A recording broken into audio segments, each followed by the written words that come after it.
Dad, stop wasting my money on this garbage, Jason screamed, throwing the vintage bond paper into the trash can right in the middle of the crowded five-star restaurant. He pointed a finger at my face, trembling with rage. From tomorrow, your allowance is cut to 0.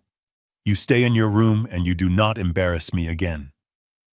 I looked at my son, then at my daughter-in-law, Valerie, who was smirking behind her wine glass.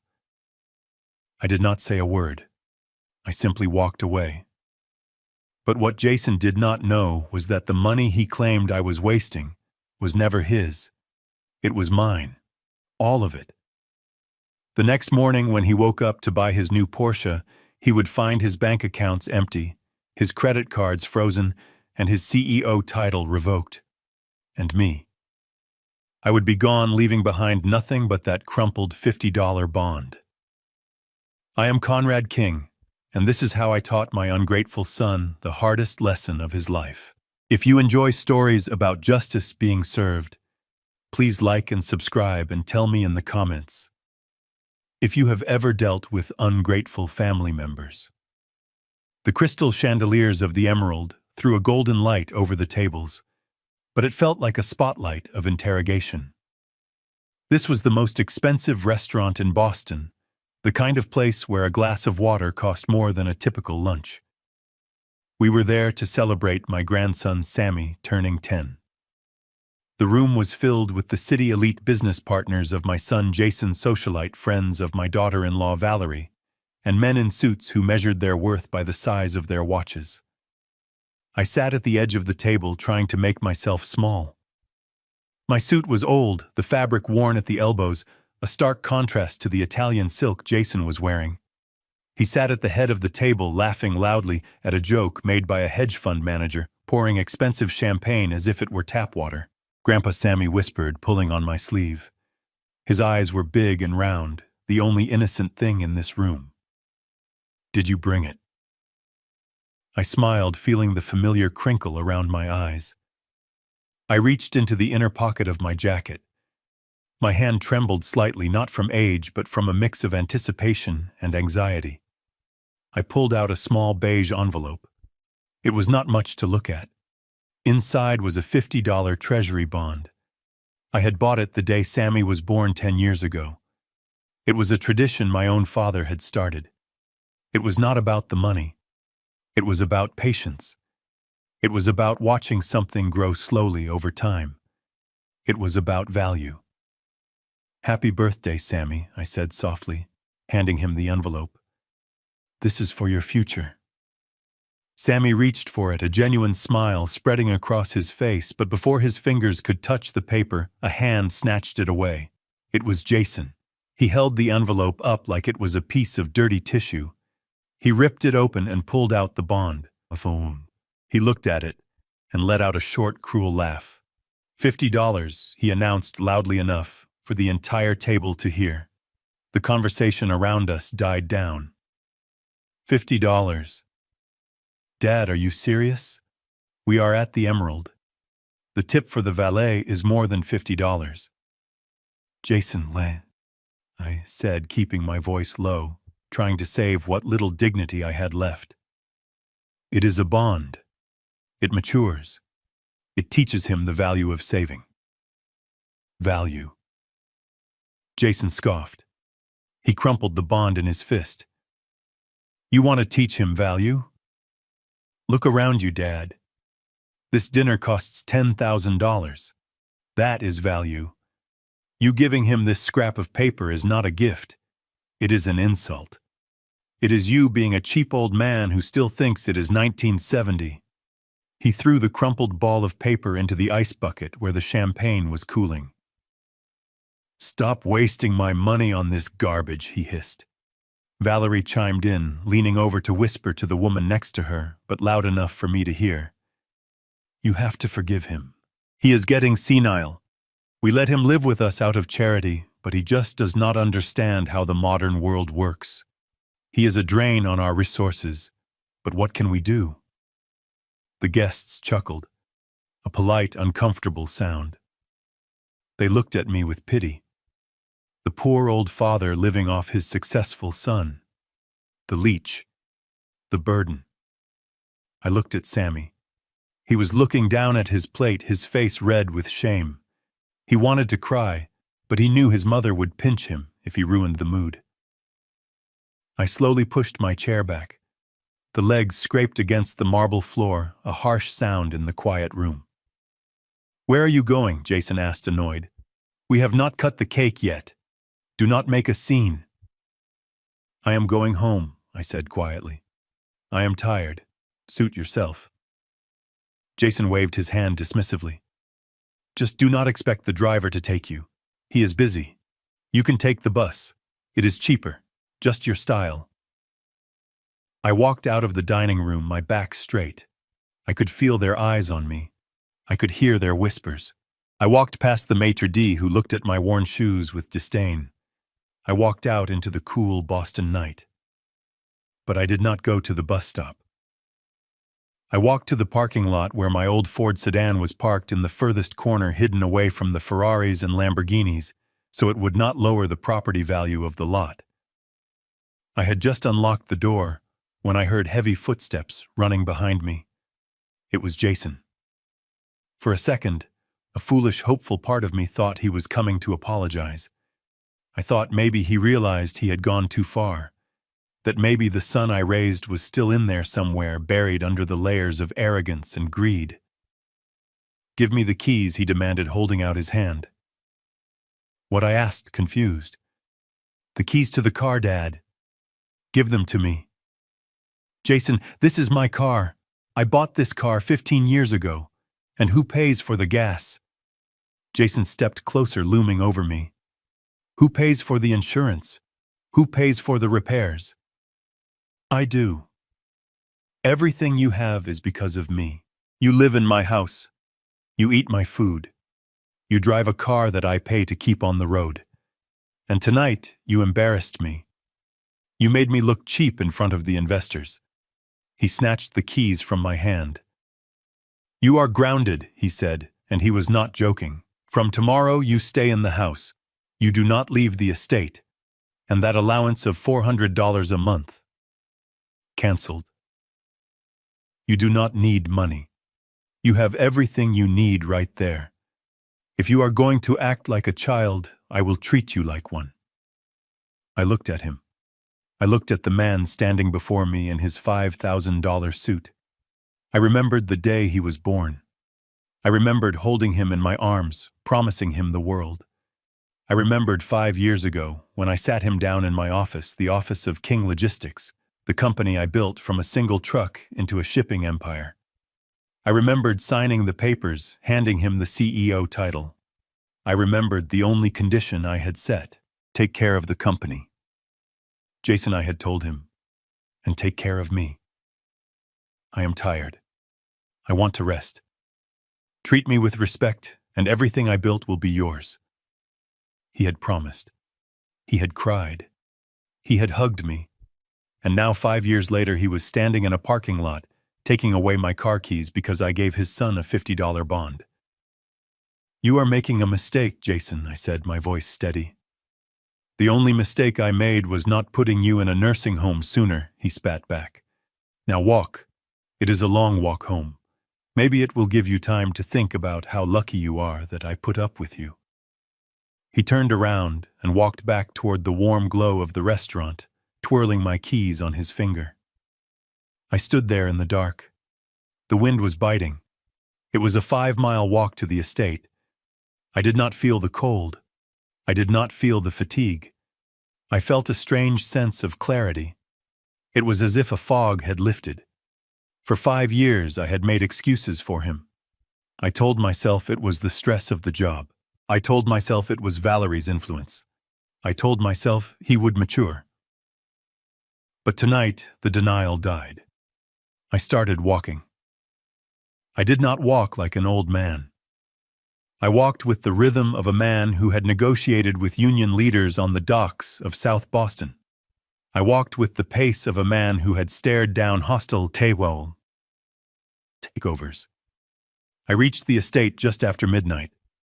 It was a sprawling mansion in Brookline with manicured lawns and a 12-foot iron gate. Jason and Valerie lived in the main house with its 10 bedrooms and heated floors.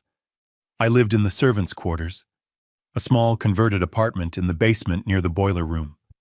Valerie had suggested it, saying it would be easier for me, no stairs to climb. But I knew the truth.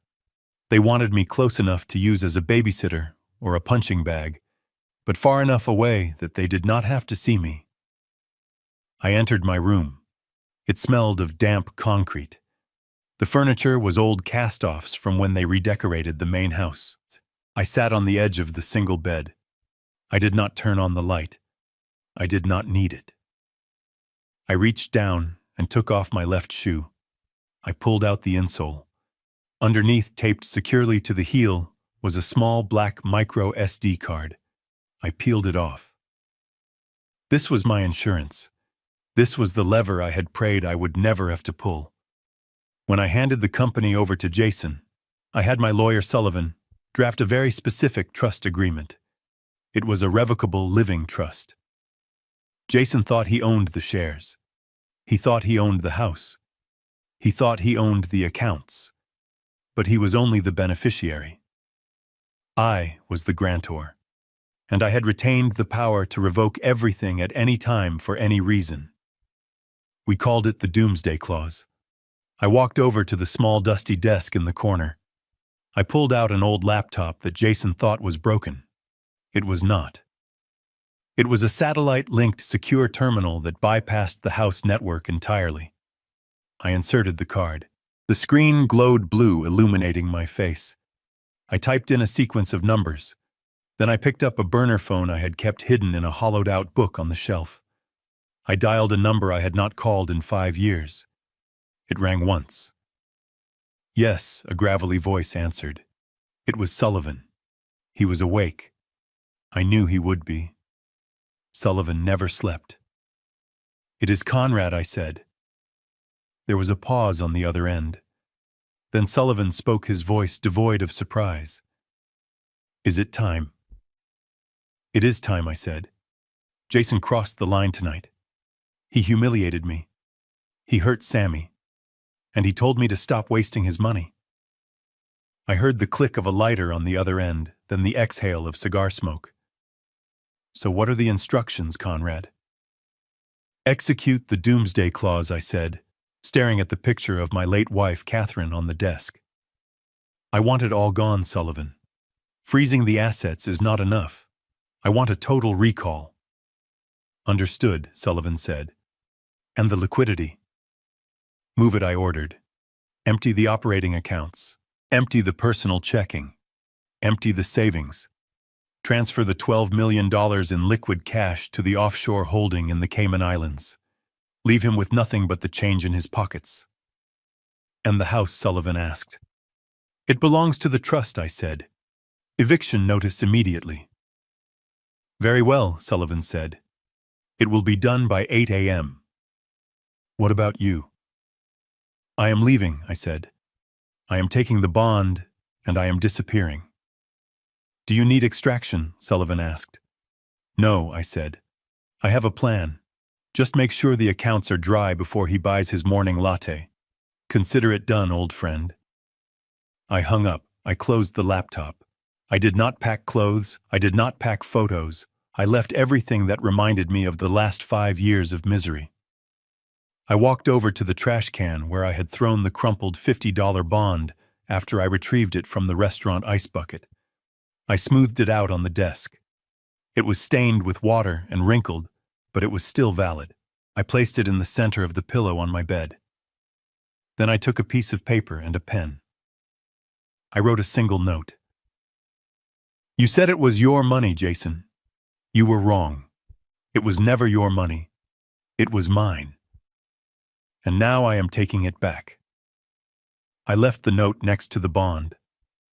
I walked out of the basement door and into the night.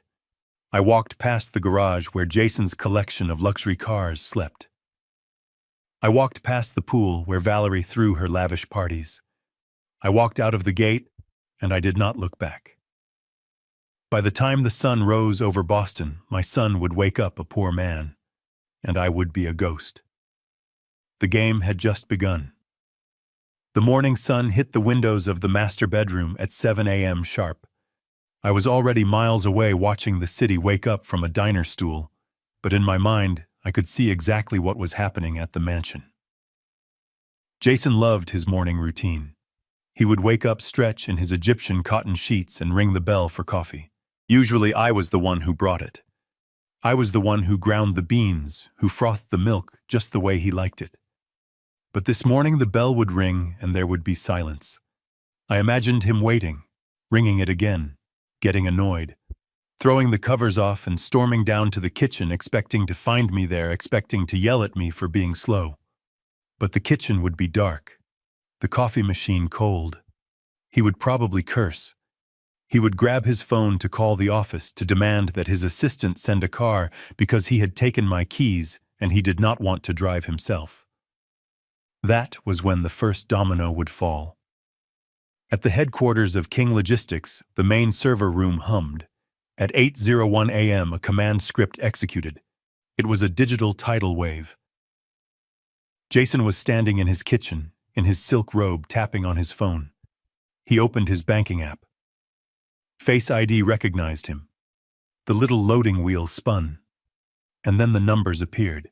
Checking account 0. Savings account 0. Investment portfolio locked. Access denied. Contact administrator. I imagined the blood draining from his face. He would think it was a glitch, a banking error. He would swipe down to refresh. 0. He would try his credit card app. The black card with the unlimited limit, the one Valerie used to buy handbags that cost more than cars. Status canceled by grantor. I took a sip of my black diner coffee. It tasted better than anything I had drunk in years. It tasted like freedom. Back at the mansion, Valerie would be in the shower. She liked her showers scalding hot. But the utilities for the estate were not in Jason's name. They were in the name of the trust. And Sullivan was efficient. I imagined the water pressure dying, the lights flickering and going out, the heated floors turning cold. Valerie screaming, "Jason, what is going on?" Jason running up the stairs, panic rising in his throat. "Babe, the bank app is down," Jason would yell, "and the power is out." "Call the electric company." Valerie would shriek, wrapped in a towel dripping wet. "Call your father, tell him to fix the fuse." That is when they would remember. They would run down to the basement. They would kick open the door to my room, ready to scream, ready to blame, ready to demand. And they would find the silence. They would see the empty bed. They would see the wrinkled $50 bond on the pillow. And they would read the note. It was never your money. I checked my watch. It was 8:30. Right about now, Jason would be trying to call Sullivan. He would be demanding answers. He would be threatening to sue. And Sullivan would be sitting in his leather chair, calmly explaining that under Section 14, Paragraph B of the King Family Trust, the grantor reserved the right to remove any beneficiary who displayed gross misconduct or moral turpitude, publicly humiliating the founder at a birthday party. That counted as gross misconduct. I paid for my coffee with cash. I tipped the waitress $20. "Keep the change," I said. She looked at me surprised. "Thanks, sweetie. You have a good day." "Oh, I will," I said, standing up and putting on my coat. "I am going to have the best day of my life." I walked out of the diner and hailed a taxi. "To the airport," I said. "Where are you flying to?" the driver asked. "I am not flying anywhere," I said. "I am going to meet a friend in the private hangar." Because while Jason and Valerie were running around their dark, cold mansion, trying to figure out how to buy groceries with $0, I had a meeting to attend. I had to prepare for the next phase. Taking the money was just the beginning. Now I had to watch them fall. And I wanted a front row seat. I arrived at the private airfield on the outskirts of the city. The guard at the gate recognized me immediately. "Mr. King," he said, saluting. "It has been a long time." "It has been too long, Mike," I said. He opened the gate. The taxi drove me to Hangar 4. Inside, sitting on the polished concrete floor, was my Gulfstream G650. Jason had wanted to sell it. He said it was too old, that we needed the newer model. I had told him no. I told him it was a company asset. But legally, it belonged to me personally. Sullivan was waiting by the stairs of the plane. He looked impeccable in his charcoal suit, holding a tablet. "It is done," Sullivan said as I approached. "Total wipeout?" I asked. "Complete." Sullivan nodded. "His personal accounts are drained. The company accounts are locked. He cannot even buy a pack of gum. And the eviction notice is being served by the sheriff as we speak." "Good," I said. "What about the boy?" Sullivan asked. "Sammy." The question hit me hard. Sammy was the only innocent one in this war. "We watch him," I said. "We make sure he is safe. But he needs to see this. He needs to see what happens when people live without values. It is the only way to save him from becoming like his father." Sullivan nodded. "We have eyes on the house. Private security." I walked up the stairs of the plane. I turned back to look at the city skyline in the distance. Somewhere in that concrete jungle, my son was realizing that his kingdom was built on sand. "Take us up," I told the pilot. "Where to, sir?" "New York," I said. "I have a war room to set up." As the plane taxied down the runway, I pulled out the tablet Sullivan had given me. It was linked to the security cameras inside the mansion. I saw Jason in the living room. He was throwing a vase against the wall. It shattered into 1,000 pieces. Valerie was crying on the sofa, holding her phone, probably trying to call her rich friends for help, but finding out that fair-weather friends disappear when the credit cards stop working. And there in the corner was Sammy. He was sitting on the floor, holding the $50 bond I had left. He was not crying. He was looking at it. "Hold on to it, Sammy," I whispered as the plane lifted off the ground. "That paper is worth more than everything else in that house combined." The engine roared and Boston fell away beneath me. Phase 1 was complete. The money was gone. Phase 2 was about to begin. The collapse. I leaned back in the leather seat and closed my eyes. I was not Conrad the poor old man anymore. I was Conrad King, the shark of the Atlantic. And the water was full of blood. I sat in the leather seat of the Gulfstream cruising at 40,000 feet and opened the secure app on my tablet. The camera feed from the mansion kitchen was high definition. It was 7:30 in the morning. The show was about to start. Jason walked into the frame. He was wearing his silk pajamas, the ones that cost more than my entire monthly allowance. He looked disheveled. He rubbed his eyes and looked toward the coffee machine. It was a $10,000 Italian espresso maker that required a degree in engineering to operate. For 5 years, I was the only one who touched it. I cleaned it. I filled it. I calibrated the pressure. Every morning at 7:15, I would have a double-shot latte waiting for him on the marble island. But today the machine was cold. The lights were off. There was no cup. There was no steam. I saw Jason frown. He tapped the machine aggressively. He looked around the empty kitchen. "Dad," he yelled. His voice was tinny through the tablet speakers, but the anger was unmistakable. "Dad, where is my coffee?" He waited. Silence answered him. He stormed over to the intercom system on the wall. He pressed the button for the basement. "Dad, pick up. Stop playing games. I need caffeine and I need the car brought around." Nothing. He slammed his hand against the wall. "Useless old man," he muttered. He pulled his phone from his pocket, probably to call the maid service to send someone over immediately, because the idea of making his own coffee was foreign to him. But as he unlocked his screen, a notification banner dropped down. I saw him freeze. It was not a text from a friend. It was a red alert from the corporate banking system. I knew exactly what it said because I had programmed the transfer to execute at 8:01 sharp. Alert. Liquidity crisis. Unauthorized withdrawal. Amount $18 million. Recipient offshore holdings looted. Authorized by the founder. I saw the color drain from his face. He dropped his hand to the counter to steady himself. He swiped into the app, his fingers trembling. He was looking at the operating capital, the payroll account, the reserve funds.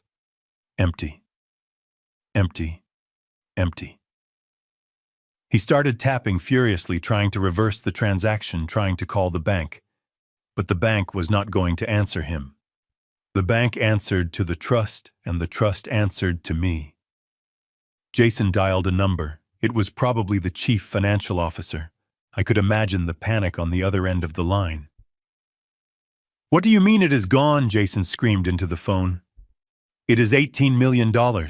It cannot just vanish." "Who authorized it?" "My father." "That is impossible. He is retired. He is senile. He does not have the access codes." He stopped. He listened. "He is the grantor," Jason whispered. The phone slipped from his fingers and clattered onto the counter. Grantor. The word hung in the air. It meant I was not just a retired old man living in the basement. It meant I was the god of his financial universe, and I had just turned off the sun. Suddenly, a scream echoed through the house so loud it distorted the audio on my tablet. It came from the second floor. Jason looked up, eyes wide. That was Valerie. I switched the camera view to the master suite hallway. The door to the bathroom flew open. Valerie stumbled out, wrapped in a towel, her hair covered in shampoo suds. She was dripping wet and shivering violently. "Jason," she shrieked. "The water, it just stopped. It was hot and then it just cut off. I have soap in my eyes." Jason ran to the bottom of the stairs. "Babe, calm down," he yelled up. "There is a problem with the accounts." "I do not care about the accounts," Valerie yelled back. "I care about my shower. Fix it. Call the plumber. Call your father. Tell him to go down to the boiler room." "He is not there," Jason shouted. "What do you mean he is not there?" Valerie wiped her eyes, stinging from the soap. She grabbed her phone from the hallway table. "Fine. I am booking the flight to Paris now. I cannot deal with this. I am going to the spa in George V, and you can fix this mess while I am gone." She tapped her screen. I watched her face. It went from annoyance to confusion to absolute horror. "Declined," she said. Her voice was a whisper. "Try another card," Jason said, running up the stairs 2 at a time. "I did," Valerie said. "The platinum, the black card, the joint account. Declined, declined, card reported stolen, stolen." Jason reached the top of the stairs, breathless. "It says the account holder reported the card stolen and requested an immediate freeze." Valerie looked at him, her eyes wide with terror. "Jason, who is the account holder?" Jason leaned against the wall, sliding down until he was sitting on the floor. He put his head in his hands. "My dad," he said. Valerie laughed, a nervous, high-pitched sound. "Your dad. The old man who wears shoes from Walmart. The man who asks for permission to buy toothpaste. Jason, do not be stupid. Fix this." "He shut it down," Jason said, looking up at her. "He shut it all down, Valerie.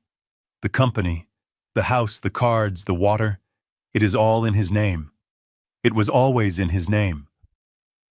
"No," Valerie shook her head, water dripping from her hair onto the expensive Persian rug. "No, we own this. We are the kings." "We are nothing," Jason whispered. "Without him, we are nothing." Suddenly, the lights in the hallway flickered. Once, twice, and then the house plunged into darkness. The emergency backup generator should have kicked in, but I had disabled the automatic transfer switch before I left. I watched through the infrared mode of the camera. They were 2 silhouettes sitting in the dark in a multi-million-dollar mansion that had just become a tomb. Jason stood up. "We have to find him. He cannot have gone far. He does not have a car." I took his keys. They scrambled in the dark using their phone flashlights like lifeline. They ran down the stairs, past the silent kitchen, and threw open the door to the basement. I switched the camera feed to my room. They burst in the beams of their flashlights, cutting through the gloom. They tore the sheets off the bed. They opened the small closet, finding it empty. They looked for the stash of cash I usually kept in a jar for emergencies, but that was gone too. And then Jason saw it. The beam of his light landed on the pillow. There it was. The wrinkled $50 bond he had thrown in the trash the night before. He picked it up. His hands were shaking so hard the paper rustled. He read the note I had left. It was never your money. Jason let out a roar of frustration and tore the note in half. He kicked the bed frame. He threw the bond against the wall. He is gone, Valerie whispered. She looked around the small, dingy room, seeing it for the first time, not as a place to store an unwanted relative, but as the control center of their destruction. He left us. He cannot leave us, Jason shouted, pacing the small room like a caged animal. He needs us. He is old. He is weak. He probably just walked to the diner. I will find him. I will drag him back here and I will make him turn the power back on. He pulled out his phone and dialed the number for the private security firm that patrolled the neighborhood. This is Jason King, he barked. I have a missing person. My father. Yes, the old man. He wandered off. He is confused. I need you to find him and bring him back. He is a danger to himself. I closed the tablet cover. He still did not get it. He still thought he was in control. He thought this was a tantrum. He thought he could bully me back into submission. He had no idea that he was no longer the CEO of King Logistics. He was just a man standing in the dark in a house he did not own, wearing pajamas he could no longer afford. I looked out the window of the plane. The clouds were thick below us. Sullivan handed me a glass of water. They are in the dark, I asked. Pitch black, Sullivan replied. Good. Let them sit in it for a while.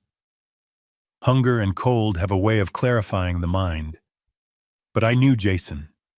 He would not give up that easily. He would not reflect. He would attack. He would try to find me, not to apologize, but to force me to sign the rights back over. He would try to use the law.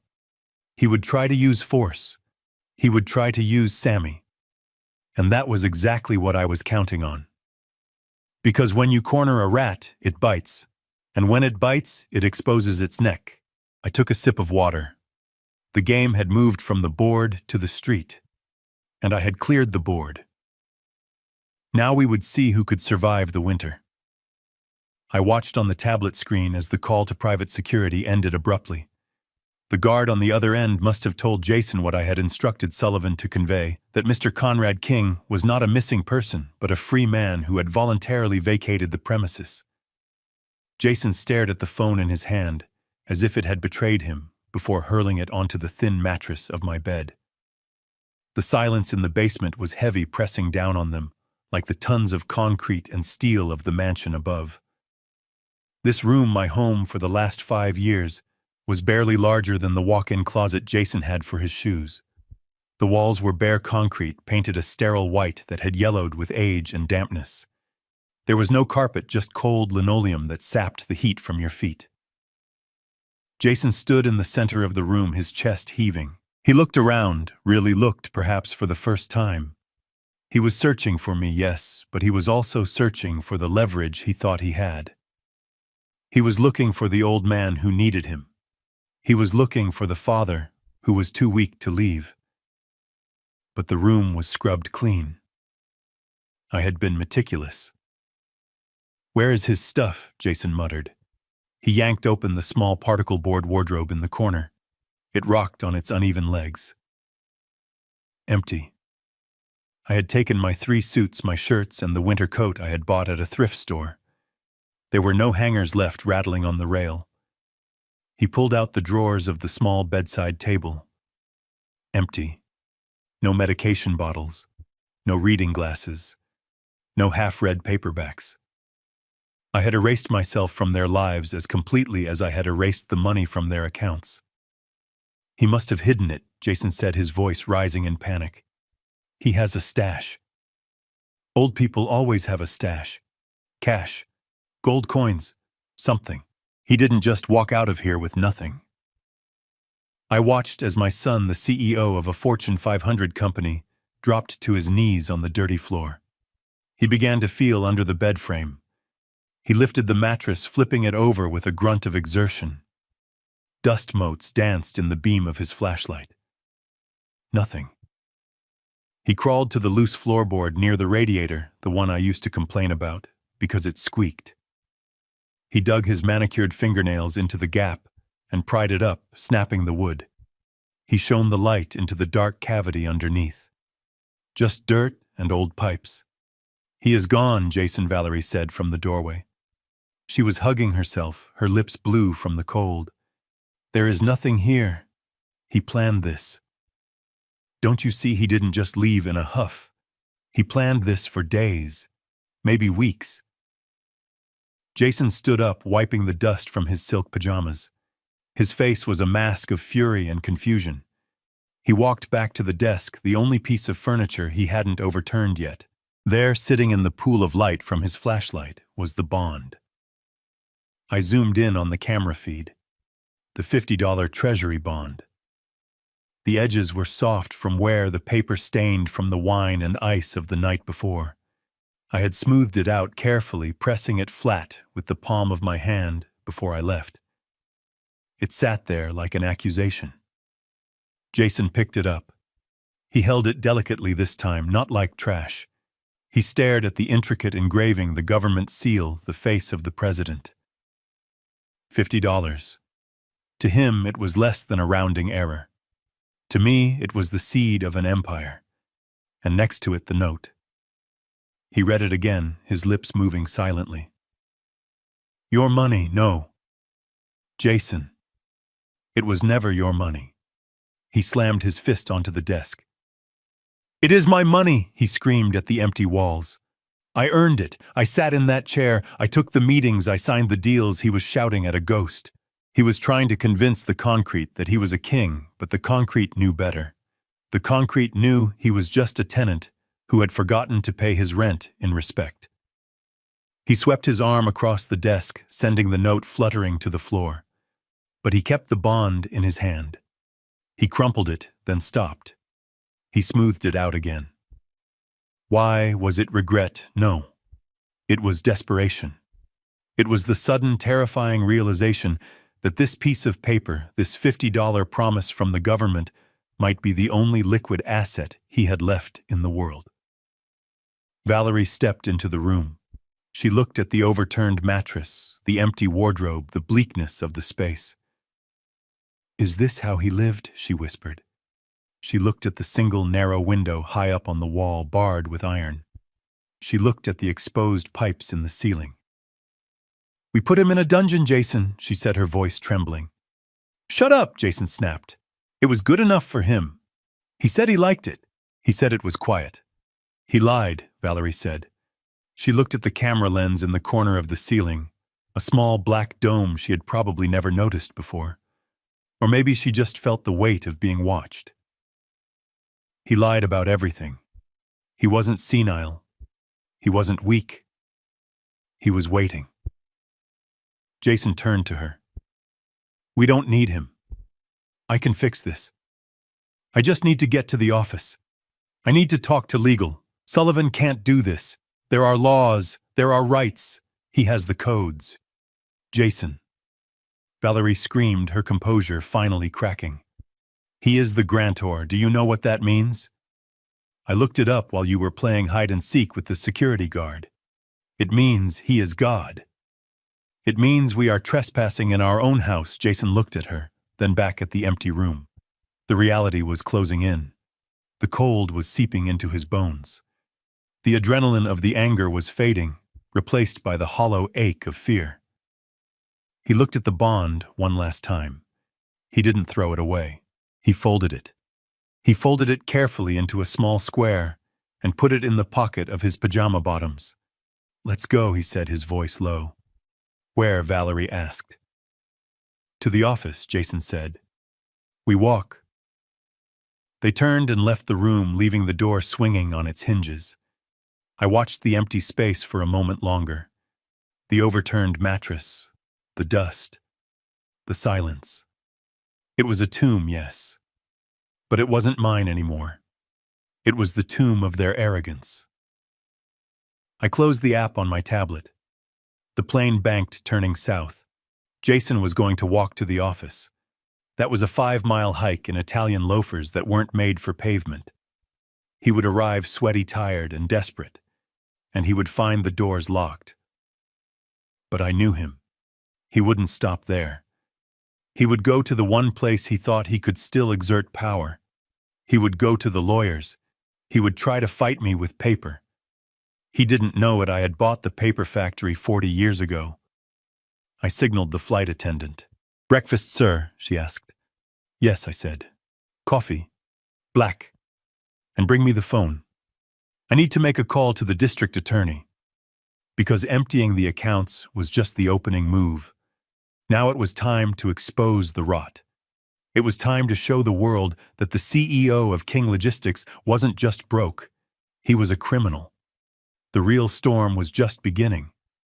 It took Jason nearly 2 hours to reach the glass and steel tower in the financial district. I tracked his progress via the GPS in his phone, which he had foolishly forgotten was also paid for by the company plan. He arrived at the offices of Sullivan and Moore, looking like a man who had survived a shipwreck. His Italian loafers were scuffed, his hair was matted with sweat, and his eyes were wide with a manic desperation. The receptionist, a young woman named Sarah, whom Jason had rudely dismissed countless times over the years, looked up in alarm as he burst through the double glass doors. Mr. King, she stammered, reaching for the phone. You cannot be in here. You do not have an appointment. Get out of my way, Jason barked, pushing past her desk. He stormed down the hallway toward the corner office. He did not knock. He threw the heavy oak door open so hard it banged against the wall. Sullivan was waiting for him. My old friend was sitting behind his massive mahogany desk, the one I had given him 30 years ago after we won the union lawsuits. He was reading a file, calmly sipping a cup of tea. He did not flinch. He did not look surprised. He simply closed the folder and placed his hands on top of it. Fix it, Jason screamed, slamming his hands down on the desk. Fix it now, Sullivan. The accounts are frozen. The power is out. My father has gone insane. He thinks he can steal my company. Sullivan looked at him over the rim of his reading glasses. His expression was not one of sympathy. It was the cold, clinical look of a mortician examining a cadaver. Sit down, Mr. King, Sullivan said quietly. I will not sit down, Jason spat. I am the CEO of King Logistics. I order you to unfreeze my assets. I order you to find my father and have him committed. He is a danger to himself and others. Sullivan sighed. He reached into his drawer and pulled out a single sheet of paper. He slid it across the polished wood. You are not the CEO, Jason Sullivan said. Not anymore. What are you talking about? This is a formal notice of termination, Sullivan explained, his voice devoid of emotion. Effective at 8:01 this morning, the board of directors convened an emergency meeting via secure line. The grantor of the King Family Trust exercised his voting rights. You have been removed from your position for cause. For cause, Jason laughed, a hysterical, high-pitched sound. What cause? I made this company millions. You spent millions, Sullivan corrected him. You treated the corporate accounts like a personal piggy bank. We have the records, Jason. The cars, the vacations, the jewelry for your wife, the payoffs to keep your mistresses quiet. It is all here. Jason went pale. He thought those transactions were buried. He thought he was smarter than the auditors. He did not know that Sullivan had been the auditor all along.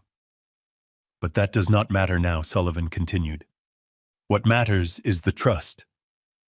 He stood up and walked over to the window looking out over the city.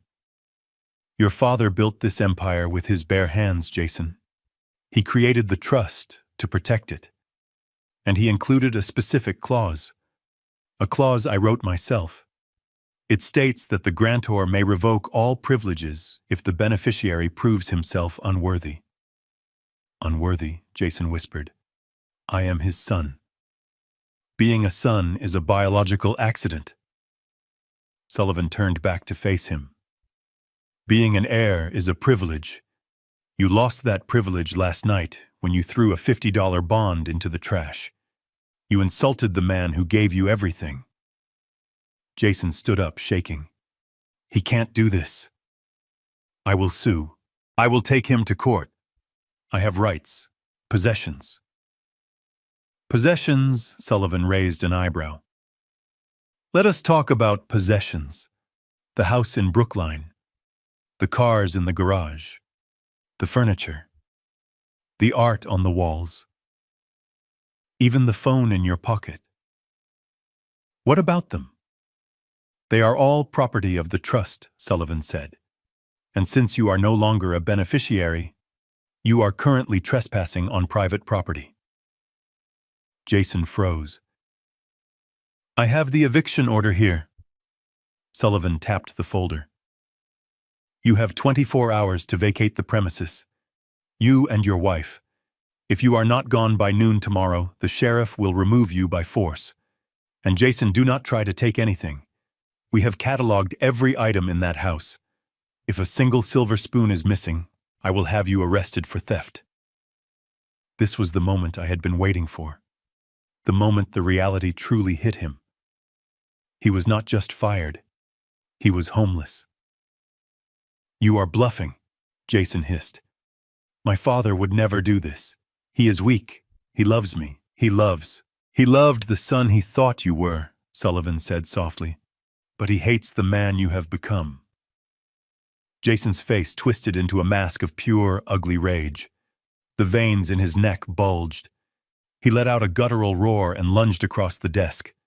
You traitor, he screamed, reaching for Sullivan's throat. You conspired with him. I will kill you. Sullivan did not move. He did not have to.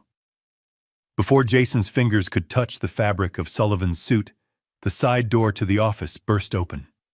2 men stepped in. I knew them well. Mike and Dave. They were former linebackers I had hired as company security years ago. They were loyal to the paycheck, and the paycheck now came from me. Mike grabbed Jason by the back of his jacket and the belt of his trousers. Dave grabbed his arms. Get off me, Jason shrieked, kicking his legs in the air like a toddler. Do you know who I am? I am Jason King. You are a trespasser, Mike grunted. They dragged him backward. Jason's heels dragged across the expensive carpet, leaving scuff marks. Sullivan watched him go, adjusting his cuffs. Good day, Mr. King, Sullivan called out. Do not forget to leave your key card at the front desk. They hauled him down the hallway, past the staring secretaries, past the shocked junior partners. Jason was screaming obscenities, threatening to fire everyone, threatening to burn the building down. They reached the elevator. They did not wait for it. They took him to the stairwell. I switched the camera feed to the lobby security cam. A moment later, the side exit doors flew open. Jason stumbled out, propelled by a final shove from Mike. He fell hard onto the concrete sidewalk, scraping his hands and tearing the knee of his expensive suit pants. He lay there for a moment, gasping for air. Passers-by stepped around him, looking down with a mixture of curiosity and disgust. A man in a suit lying in the gutter. It was a pathetic sight. He slowly pushed himself up. He looked at the building. He looked at the glass doors that were now locked against him. He reached into his pocket. He pulled out his phone. He probably wanted to call Valerie, to tell her to pack, to tell her it was over. But as he held the phone up, it went black. Remote wipe complete. Service terminated. He stared at the dead black screen. He screamed a sound of pure frustration and smashed the phone onto the pavement, shattering it into a dozen pieces. Now he truly had nothing. No money, no home, no communication, I watched from 30,000 feet. It was brutal, yes, but it was necessary. Jason had spent 40 years being protected from the world. He had never felt the cold pavement. He had never felt the sting of rejection. Now he was feeling it all at once. I picked up my satellite phone and dialed Sullivan. "Are you all right, old friend?" I asked. "Never better," Sullivan replied. "He has a strong grip, though." He almost wrinkled my tie. "He is on the street," I asked. "On the pavement," Sullivan confirmed. "He just broke his phone." "Good," I said. "Now the real test begins. Let us see if his wife sticks around when the castle crumbles." I knew the answer to that. Valerie was a survivor. She was a remora fish attached to a shark. When the shark died, the remora didn't mourn. It looked for a new host. Jason was about to find out that the love of his life was just another rental he could no longer afford. I signaled the pilot. "Change of plans," I said. "Do not land in New York yet." "Where to, sir?" "Fly over the Hamptons," I said. "I want to check on my other properties." Because while Jason was hitting rock bottom, I was just getting started. I had stripped him of his present. Now I was going to dismantle his future, and I was going to enjoy every second of it. The neon sign of the Starlight Motel flickered with a rhythmic buzzing sound that sounded like a dying insect. It was the kind of place where people went when they did not want to be found, or when the world had decided it no longer wanted them. It was situated 10 miles outside the city limits next to a highway that smelled of diesel fumes and burnt rubber. This was where the King dynasty had fallen. I sat in the war room I had set up in the Hamptons, monitoring the situation through the digital breadcrumbs Jason left behind. He had sold his Patek Philippe watch at a pawn shop 3 blocks from the office. The watch was worth $50,000. The pawnbroker, seeing the desperation in Jason's eyes and the dirt on his suit, gave him $400 cash. Jason took it. He had no choice. That $400 bought them one night in room 104. I imagined the smell of the room. Stale cigarette smoke, industrial strength cleaner, and the metallic tang of despair. The carpet would be sticky. The sheets would be thin and rough, so unlike the 600 thread count Egyptian cotton they were used to. Jason sat on the edge of the sagging bed, staring at the wall. His suit was ruined. His face was pale. He looked like a man who had been hollowed out. Valerie stood by the window looking out at the parking lot through the gap in the cheap curtains. She was still wearing her designer dress, but now it looked like a costume from a play that had been canceled. She was not crying anymore. Her tears had dried up hours ago, replaced by a cold, hard fury. "You are useless," she said without turning around. Her voice was flat, cutting through the humid air of the room. Jason did not answer. He just kept staring at the water stain on the wallpaper. "Did you hear me?" Jason. Valerie turned to face him. "I said you are useless. I married a king. I married a CEO. I married a man who owned the city. And look at you now. You are nothing. You are a beggar sitting in a roach motel." Jason looked up, his eyes red and hollow. "It is temporary, Valerie. I will fix it. I just need to talk to him. I just need to make him understand." "He hates you," Valerie spat. She walked over to the bed and loomed over him. "He hates you because you are weak. And he is right. You let him do this. You let an old man living in a basement take everything from us. You should have put him in a home years ago. You should have declared him incompetent the moment he handed you the keys, but you were too soft." "I loved him," Jason whispered. "And look where that got you," Valerie laughed, a harsh, ugly sound. "Love does not pay for room service, Jason. Love does not buy first-class tickets to Paris. I did not marry you for love." The words hung in the air, sucking the oxygen out of the room. Jason looked at her, blinking slowly, as if he could not process the language she was speaking. "What did you say?" "Oh, grow up." "Jason," Valerie rolled her eyes. "Do not look at me with those puppy dog eyes. You knew what this was. I was beautiful. You were rich. It was a transaction. I gave you a trophy wife to hang on your arm and you gave me a lifestyle. That was the deal. And now you have breached the contract. You are broke, which means I am free. She walked over to her handbag, which she had thrown onto the scratched dresser. She pulled out a phone. Not the one that had been cut off. A second phone. A burner. I watched the signal activate on my monitor. Sullivan had flagged this device months ago, but I had told him to let it run. I wanted to see where the rats were hiding their cheese. "What are you doing?" Jason asked, standing up, his legs shaky. "I am leaving," Valerie said, tapping furiously on the screen. "I am not staying in this dump with you. I have options, Jason. I have plans." "You have no money," Jason said. He shut down the cards, Valerie.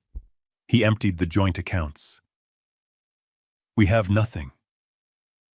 "You have nothing," Valerie corrected him. "I have plenty." She held the phone up triumphantly. "For the last 3 years, I have been skimming," she said. "Every time you got a bonus, every time we flipped a property, every time you gave me an allowance for charity galas, I took a little off the top. I built a nest egg, Jason. An exit strategy.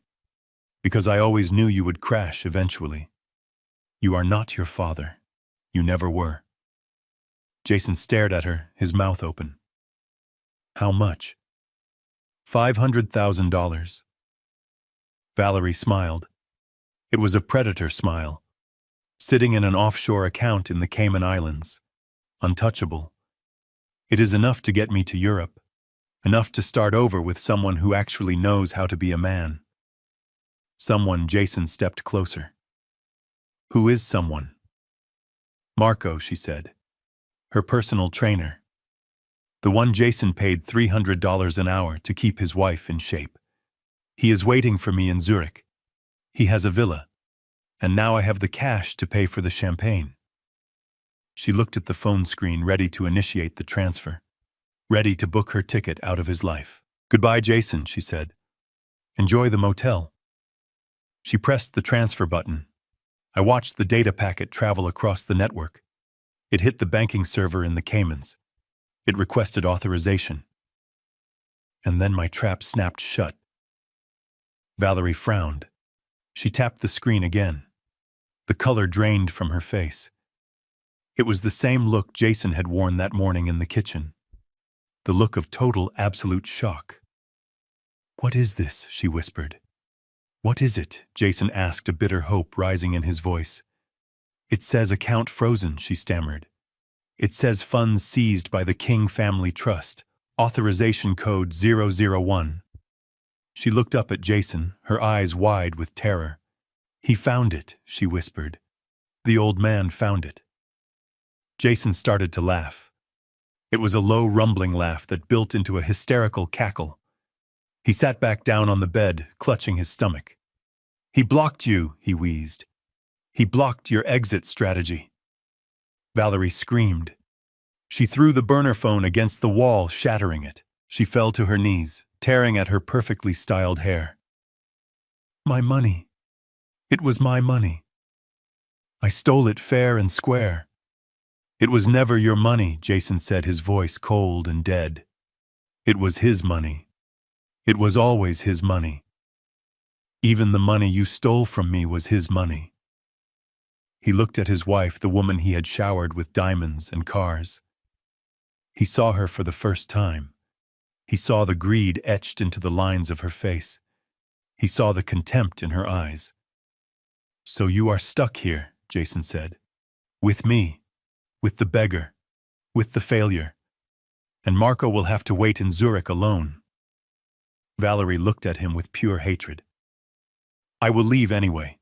I will hitchhike. I will sell my body. I will do anything to get away from you." "Go ahead," Jason gestured to the door. "The highway is right there.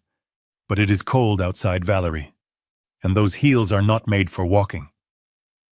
She slumped against the dresser, defeated. She slid down to the floor, pulling her knees to her chest, sobbing not for the loss of her husband, but for the loss of her $500,000 golden parachute. I watched them from my screen. Two people who had everything now reduced to fighting over scraps in a room that cost $40 a night. They had hit the bottom, or so they thought. But I knew something they did not. I knew that the despair of this night would breed desperation, and desperation makes people do reckless things. Jason was not going to accept this. He was going to try to fight back. And since he could not fight me with money, he would try to fight me with the only thing he had left, his bloodline. He would come for Sammy. He would try to use the boy as a pawn, as leverage, to force me to open the accounts. I picked up the phone and called the private security detail I had stationed outside my grandson's boarding school. Double the guard, I ordered. No one gets near that boy. Not his father, not his mother. No one but me, because the night was dark, but the dawn was coming. And when the sun rose, Jason King would realize that he had not just lost his fortune, he had lost his soul. And I was coming to collect the debt. The sun had not yet risen over the highway when Jason and Valerie decided that if they could not be rich, they would be dangerous. I was monitoring them through a listening device Sullivan's team had managed to plant in their motel room, while they were arguing with the front desk clerk over the bill. The audio feed was crackly, but the intent was crystal clear. Desperation strips away the veneer of civilization, and what was left of my son was something primal and ugly. We cannot fight him with lawyers. Jason paced the cramped room, his voice jagged with lack of sleep. Sullivan has the courts tied up. The accounts are locked tight. By the time we get a hearing, we will be starving in the street. We need a shortcut. What kind of shortcut? Valerie asked from the corner where she was nursing a cup of stale vending machine coffee. He is the grantor Jason. He holds all the cards. He is 72 years old, Jason snapped. He is an old man living alone. We do not need to beat him in court. We just need to control him. I leaned closer to the speaker in my war room. I wanted to hear this. I wanted to hear the exact moment my son decided to cross the line from ungrateful to criminal. We get him declared incompetent, Jason said. His voice dropped to a conspiratorial whisper. We find him. We grab him. We say he is having a breakdown, that he wandered off, that he is a danger to himself. And then what? Valerie asked. Then we take him to Dr. Vane, Jason replied. I knew the name. Dr. Vane was a disgraced psychiatrist who operated out of a strip mall clinic on the South Side. He had lost his license twice for overprescribing opioids, but he always found a way back. He was the kind of doctor who would sign a death certificate for a living man if the price was right.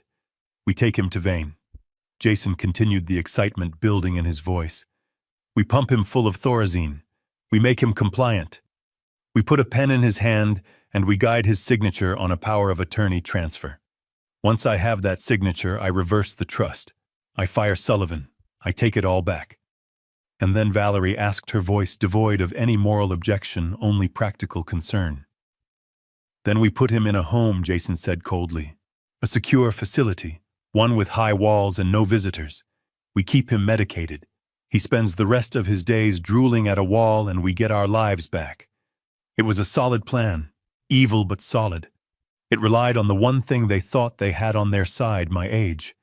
To the outside world, a sudden disappearance followed by a erratic financial behavior could easily look like dementia. But they had a problem. They did not know where I was. I need a bloodhound, Jason said. Someone dirty. Someone who does not ask questions about why a son wants to bag and tag his own father. He made a call from the prepaid burner phone he had bought at the gas station. He called a man named Russo. I knew Russo too. He was a private investigator who had been kicked off the force for planting evidence. He was cheap, he was brutal, and he was exactly the kind of man Jason would attract. Find him. Jason ordered into the phone. He is in the city somewhere. Check the private airfields. Check the hotels. I do not care what it costs. I will pay you when I get the trust back. Just find him and hold him down until I get there. I sat back in my chair. Jason was escalating. He was not just trying to survive anymore, he was hunting me. He was planning to strip my mind to save his wallet. But Russo would need time to find me. My security was tight. My digital footprint was non-existent. Jason knew that. He knew I was a ghost. He needed a way to make the ghost manifest. He needed bait. He loves the kid, Valerie said suddenly. That is his weak spot. He blew up his entire life because you threw away that $50 bond for Sammy. Jason went silent. I could almost hear the gears turning in his head, grinding against the rust of his morality. Sammy, he whispered. If he thinks Sammy is in trouble, Valerie said, he will come out of hiding. He will come running. I felt a chill go through me that had nothing to do with the air conditioning of the plane. They left the motel 20 minutes later in a rented compact car paid for with the cash they had pawned. They headed straight for St. Jude's Academy. I picked up my phone to call the security detail I had stationed at the school, but I was too late. The bureaucracy of the legal system was moving too slow. The restraining orders Sullivan had filed were still sitting on a judge's desk waiting for a signature. Legally, Jason was still the father. Legally, he had the right to pick up his son. I watched the footage from the school security cameras Sullivan hacked into. Jason pulled up to the curb. He did not go into the office. He waited by the fence near the playground where the fourth graders were having recess. He whistled. Sammy looked up from where he was trading cards with a friend. He saw his father. He smiled. He was 10 years old. He did not know his father was a monster. He just saw his dad. Sammy ran over to the fence. Jason reached over and lifted him up, pulling him over the wrought iron bars before the playground monitor could even shout. "Hey, buddy," Jason said, putting him in the back seat of the car. "We have a family emergency. We have to go."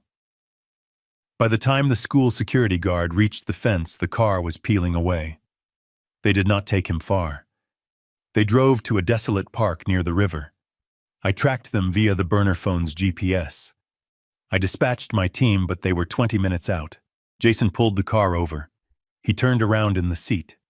He held up his phone. "Okay, Sammy," he said. "I need you to do something for Daddy. Grandpa is lost. He is sick in the head, and he ran away. We need to find him." "Where is he?" Sammy asked, looking scared. "We do not know." Jason said, "But if you send him a message, maybe he will see it." "I need you to cry, Sammy. I need you to look really sad." "I am sad," Sammy said, his lip trembling. "I want Grandpa." "Good," Jason said. "Use that. Look at the camera. Beg him. Scream for him." He hit record. Sammy looked into the lens. He looked confused and terrified. "Grandpa," he said softly, "please come home. Daddy says you are sick." "Cut," Jason yelled. He reached back and grabbed Sammy's arm, squeezing it hard. "Not like that." Louder. More tears.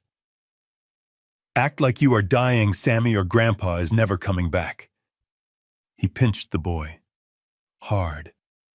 Sammy yelped. Tears welled up in his eyes, real tears of pain and fear. "That is it," Jason said, hitting record again. "Now say it." Grandpa Sammy sobbed, the tears rolling down his cheeks. "Please. I am scared. Please come get me. Come home, Grandpa." Jason stopped recording. "Perfect," he muttered. 5 minutes later, the video hit social media. Jason posted it on every platform. He tagged the news stations. He tagged the police. "Please help," the caption read. "My father, Conrad King, is missing and suffering from severe dementia. He has cut off contact and is a danger to himself. His grandson is heartbroken. If you see him, please contact us immediately. He needs medical attention." I watched the video on my tablet. I watched my grandson crying real tears caused by his father's cruelty.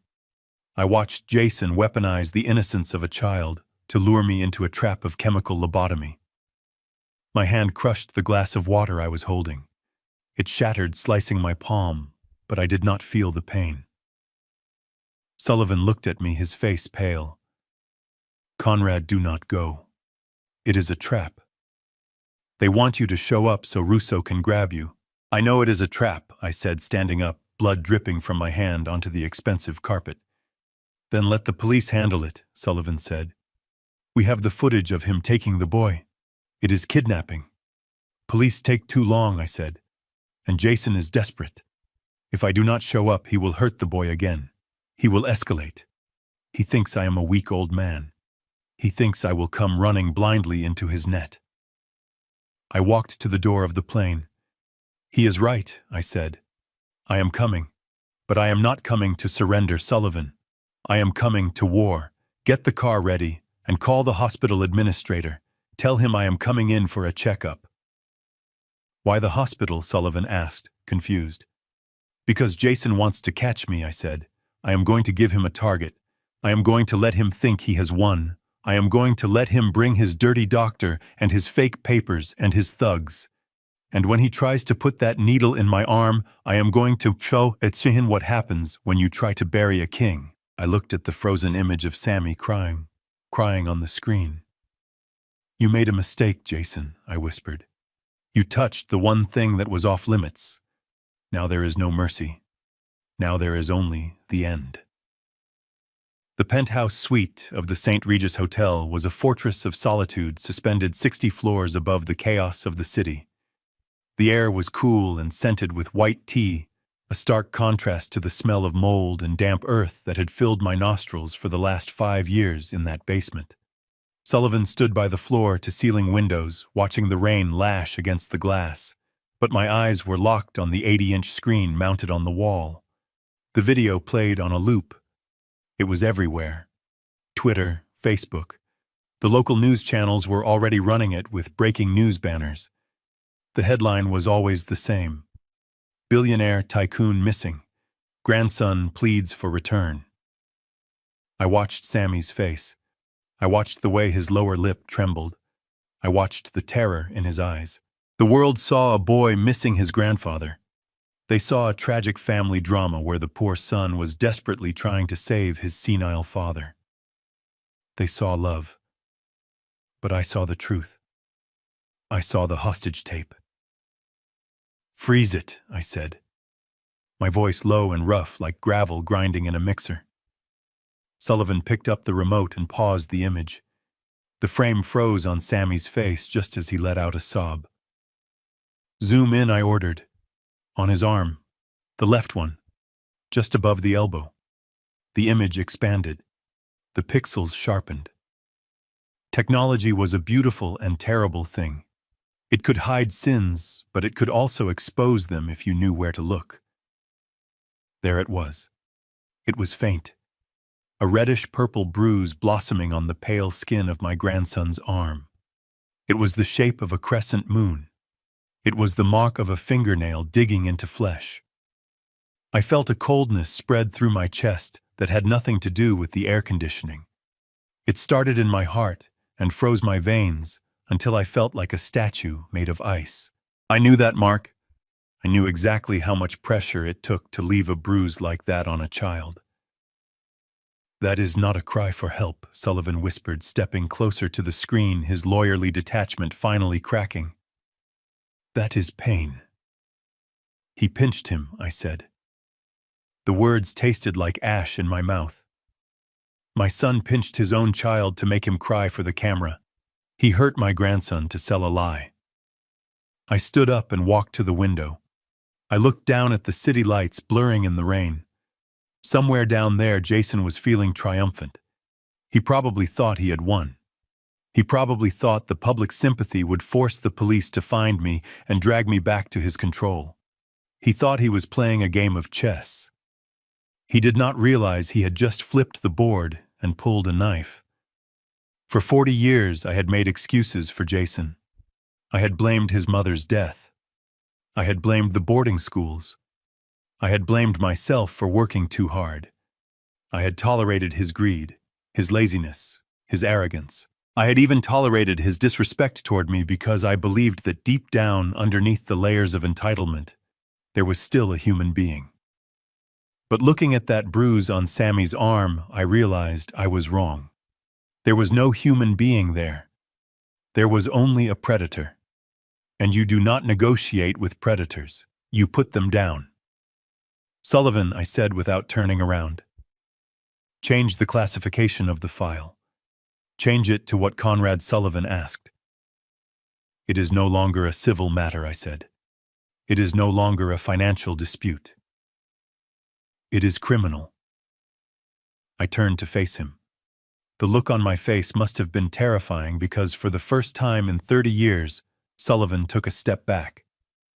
I want charges pressed, I said. Kidnapping, child endangerment, assault, extortion, wire fraud. Construct a RICO case if you have to. I want him buried, Sullivan. I want him under the jail. Sullivan nodded slowly, pulling out his phone. The district attorney owes us a favor from the election campaign. I can have a warrant issued within the hour. No, I stopped him. Not yet. Why not? Sullivan asked. We have the evidence. We can send the SWAT team to the motel right now. Because if we send the police now, Jason will panic, I said. He has Sammy. If he sees the flashing lights, he might run. He might use the boy as a shield. He might hurt him again. Jason is a coward, and cowards are dangerous when they are cornered. We have to separate them. I continued pacing the length of the room. We have to get Sammy away from him before the hammer drops. How? Sullivan asked. We give him what he wants, I said. He wants me. He wants the senile old man. He wants to trap me in a medical facility. I walked back to the screen and looked at the frozen image of the bruise one last time. I etched it into my memory. I would carry that image with me to my grave. It would be the fuel that burned away any last trace of mercy I had for my son. Leak it, I said. Leak what Sullivan asked. Leak my location, I said. Call that dirty private investigator Jason hired. Russo. Call him anonymously. Tell him you saw Conrad King checking into City General Hospital under a false name. Tell him I looked confused. Tell him I was asking for my son. Sullivan's eyes widened. You want to lure them to the hospital? It is the only way, I said. A hospital is a public place. It has security. It has cameras. And most importantly, it has doctors. Real doctors, not the hacks Jason hires. If Jason thinks he has found me, he will bring Sammy, I explained. He will bring him to guilt me. He will bring him to the hospital to play the role of the relieved family. And the moment he walks into that lobby with the boy, he loses his leverage. And then Sullivan asked. And then I will be waiting, I said. I went into the bedroom of the penthouse. On the bed laid out like armor was my best suit. A bespoke charcoal wool three-piece suit from Savile Row. A crisp white shirt with French cuffs. A silk tie in deep crimson. I stripped off the thrift store clothes I had been wearing.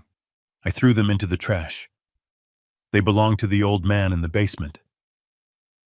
That man was dead. I dressed slowly, methodically. I fastened the platinum cufflinks. I tied the tie with a perfect Windsor knot. I put on the Patek Philippe watch that I had kept hidden in a safety deposit box for 5 years. I looked in the mirror. Conrad King stared back. The shark. The builder. The destroyer. I walked back out to the living room. Sullivan was on the phone, his voice low and urgent. He hung up when he saw me. The bait is taken, Sullivan said. Russo called Jason. They are leaving the motel now. They are heading to City General. They have a doctor with them. A Dr. Vane. Vane, I scoffed.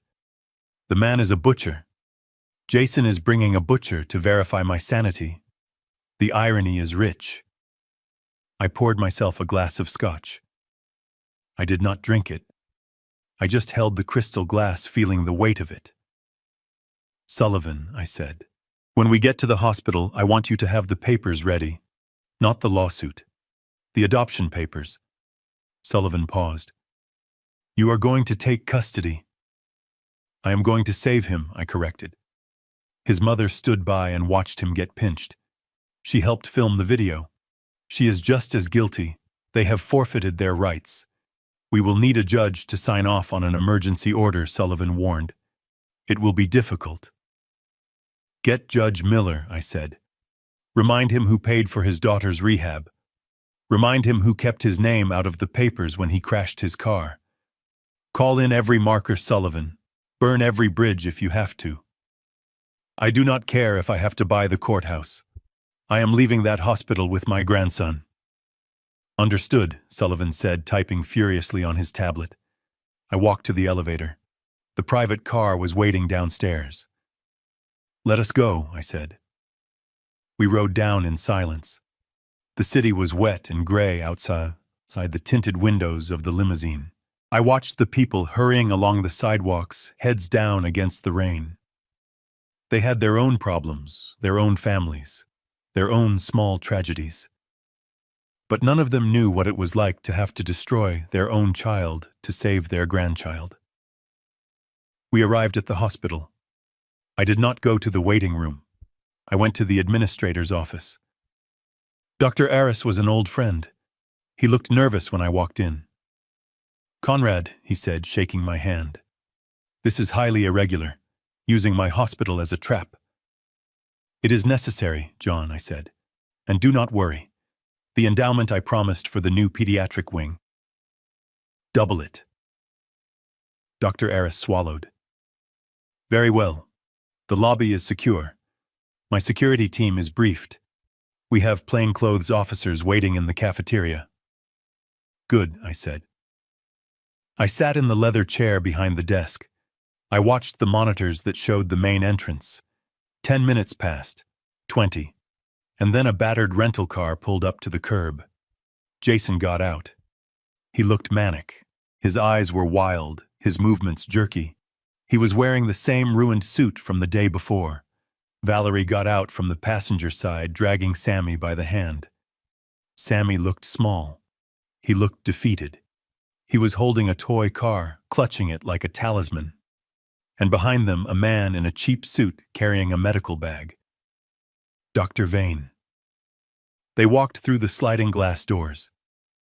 Jason scanned the lobby. He looked desperate. He looked like a man who was seconds away from drowning. I stood up. I buttoned my jacket. Showtime, I whispered. I walked out of the office and down the corridor toward the lobby. Sullivan walked beside me. I saw Jason spot me. His face lit up, not with relief, but with a twisted triumph. He pointed at me. There he is, he shouted. Dad. Dad, wait. He started running toward me, dragging Sammy along. Valerie followed her heels, clicking on the linoleum. I stopped in the center of the lobby. I stood tall. I did not look confused. I did not look frail. I looked like the man who owned the building. Jason slowed down as he got closer. He saw the suit. He saw the watch. He saw the way I was standing. Confusion flickered in his eyes. Dad, he panted. Thank God. We were so worried. You wandered off. You are sick. He signaled to Dr. Vane. Doctor, this is him. He is having an episode. You need to sedate him before he hurts himself. Dr. Vane stepped forward, reaching into his bag. Mr. King, he said, his voice oily. I am here to help. Just relax. I have something that will calm you down. He pulled out a syringe. I did not move. I looked at Jason. I looked at the syringe. And then I looked at Sammy. Sammy looked up at me. Grandpa, he whispered. Come here, Sammy, I said. My voice was calm, authoritative. It carried across the lobby. Sammy tried to pull away from his father. No, Jason tightened his grip on the boy's shoulder. Stay here, Sammy. Grandpa is sick. Let him go, Jason, I said. Or what? Jason sneered. You will cut my allowance again. You have nothing, Dad. You are a senile old man and I am your legal guardian. Doctor, give him the shot. Dr. Vane uncapped the needle. That was the mistake. I nodded to the side. From the cafeteria entrance, 4 uniformed police officers stepped out. From the gift shop, 2 more appeared. Drop the needle, Dr. Vane, a sergeant shouted, his hand on his holster. Vane froze. He dropped the syringe. It clattered on the floor. Jason spun around. What is this? What is going on? I stepped forward, closing the distance between us. What is going on, Jason, is that you walked into the wrong room. I looked him in the eye. You touched him, I said, my voice low and dangerous. You put your hands on him to hurt him. I pointed to the bruise on Sammy's arm. That marks the end of my mercy. Officers, I said, turning to the police. Take him. Jason tried to back away, but he bumped into Valerie, who was already trembling. You cannot arrest me, Jason screamed. He is my father. This is a family matter. It is a criminal matter, Sullivan said, stepping forward with a file in his hand. Kidnapping, conspiracy to commit fraud, and assault on a minor. The officers moved in. They grabbed Jason. They grabbed Valerie. Sammy pulled free. He ran to me. I caught him. I held him tight, burying his face in my expensive suit so he would not have to see his parents being handcuffed. It is okay, Sammy, I whispered, stroking his hair. It is over. Grandpa is here. I looked over Sammy's head at Jason as they dragged him away. He was screaming, crying, begging. Dad, please. I am your son. I looked at him with eyes as cold as the grave. No, I said. You are just a bad investment. And as the automatic doors slid shut behind them, cutting off his screams, I felt the weight of the last 5 years lift. I held my grandson's hand. Let us go get some ice cream, Sammy, I said. I think we both earned it. The private office of the hospital administrator, Dr. Eris, was dimly lit, the blinds drawn against the gray morning rain. I sat in a high-backed leather chair, watching the security monitors that lined the wall like the eyes of a silent god. Beside me, Sullivan adjusted his cufflinks, his face a mask of professional detachment. We were the spiders sitting in the center of the web, waiting for the vibration of the thread. It was time to make the call. Sullivan picked up a burner phone. He dialed the number for Russo, the disgraced private investigator Jason had hired in his desperation. I signaled for silence, though the room was already quiet enough to hear a pin drop. Mr. Russo, Sullivan said, his voice changing pitch, slightly becoming rougher, more urgent. I have a tip on the King case. I watched Sullivan work. He was a master. He did not give the information away too easily. He made Russo work for it. He pretended to be a concerned hospital orderly, a man who wanted a reward, a man who had seen a confused old billionaire wandering the geriatric ward. He is here, Sullivan whispered into the phone. He checked in under a pseudonym, but I recognized him from the news. He is talking to himself. He thinks it is 1980. He is asking for his son. If you want him, you better hurry before security realizes who he is and moves him. Sullivan hung up and destroyed the SIM card, snapping it in half with a dry crack. The bait is in the water, he said. Now we wait. I leaned forward, staring at the screen that showed the hospital entrance. I tried to imagine what was happening on the other side of the city in that cheap motel room. I could see Jason's phone ringing. I could see him answering, listening, his face transforming from defeat to manic triumph. I could see him grabbing Valerie by the arm. I could see him shaking Dr. Vane awake. We got him, Jason would be screaming. We got the old man. They would not see a trap. They would see a lifeline. They would see a way to reverse the eviction, to unlock the accounts, to erase the last 48 hours of humiliation. They would think that if they could just get a needle in my arm and a signature on a piece of paper, they could rewrite reality. It was pitiful. It was also dangerous. Dr. Aris walked into the room. He looked nervous, wiping sweat from his forehead with a handkerchief. "Conrad," he said, "are you sure about this? Bringing a confrontation like this into my hospital? If there is violence—" "There will be no violence, John," I assured him, though my eyes never left the screens. "Only justice. My security team is hidden in the cafeteria. The police are on standby in the parking garage. This ends today." Dr. Aris nodded and left, closing the door softly. 20 minutes passed, then 30, and then I saw it. A battered rental sedan careened into the drop-off zone, ignoring the signs for ambulances only. It screeched to a halt half on the curb. "Here we go," I whispered. The driver's door flew open. Jason stepped out. He looked like a man possessed. His expensive suit was wrinkled and stained from sleeping in it. His tie was loose, his hair wild. He looked like a junkie looking for a fix, but the fix he needed was power. He ran around to the passenger side and yanked the door open. Valerie stepped out. She had tried to fix her makeup, but she looked hard and brittle. She was dragging Sammy. My heart clenched when I saw the boy. He looked exhausted, terrified.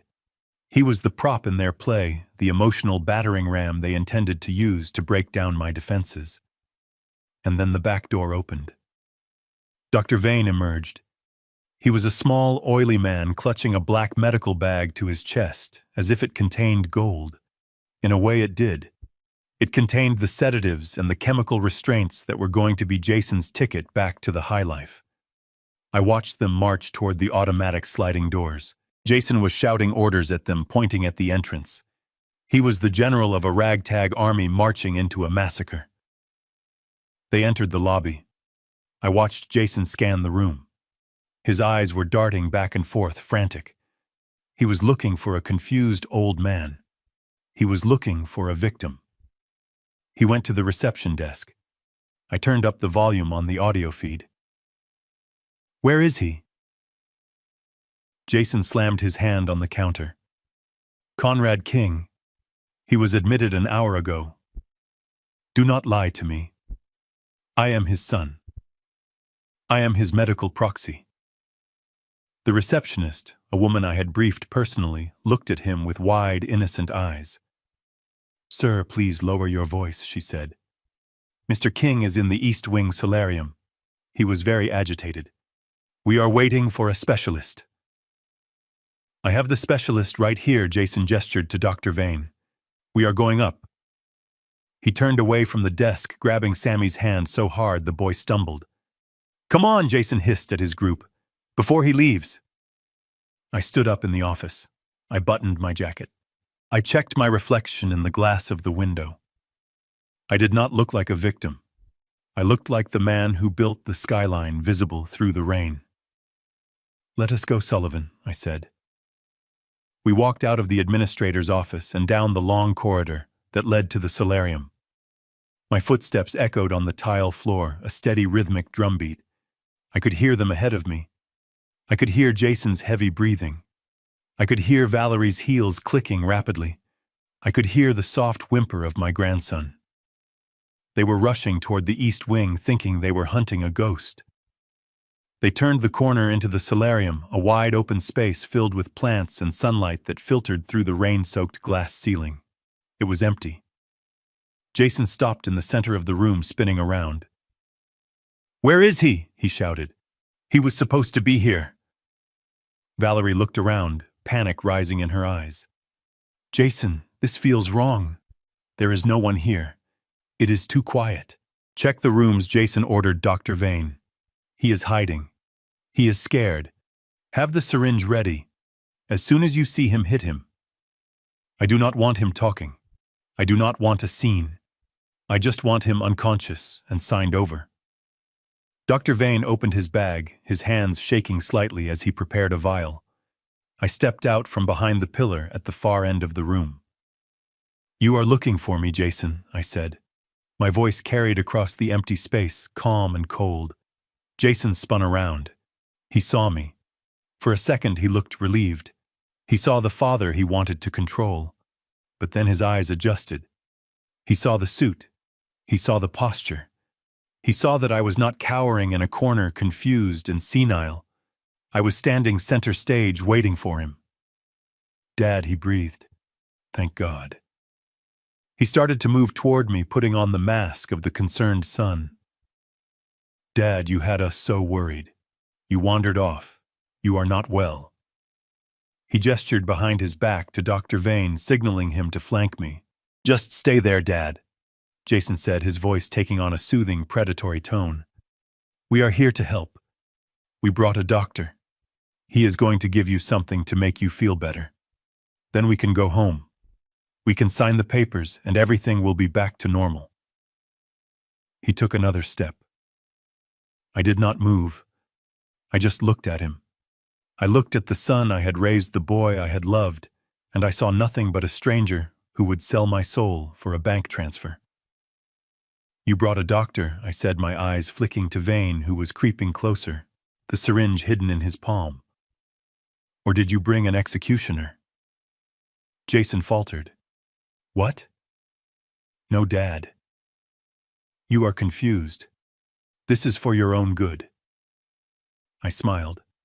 It was not a nice smile. "My own good," I repeated. "Like the nursing home was for my own good. Like stealing my money was for my own good." Jason froze. His face went slack. "How do you know about that?" he whispered. "Because I know everything, Jason," I said. "I know about the credit cards. I know about the offshore accounts. I know about the plan to drug me." I took a step forward. "And I know you pinched my grandson to make him cry for a video." Jason's eyes went wide. He realized then that the trap had not just sprung, it had crushed him. He looked at the exits. He looked at me. And then he made the worst decision of his life. "Do it," he screamed at Dr. Vane. "Do it now! Stick him!" Dr. Vane lunged, and the doors to the solarium burst open. The needle glistened under the fluorescent lights of the solarium, a silver fang poised to strike.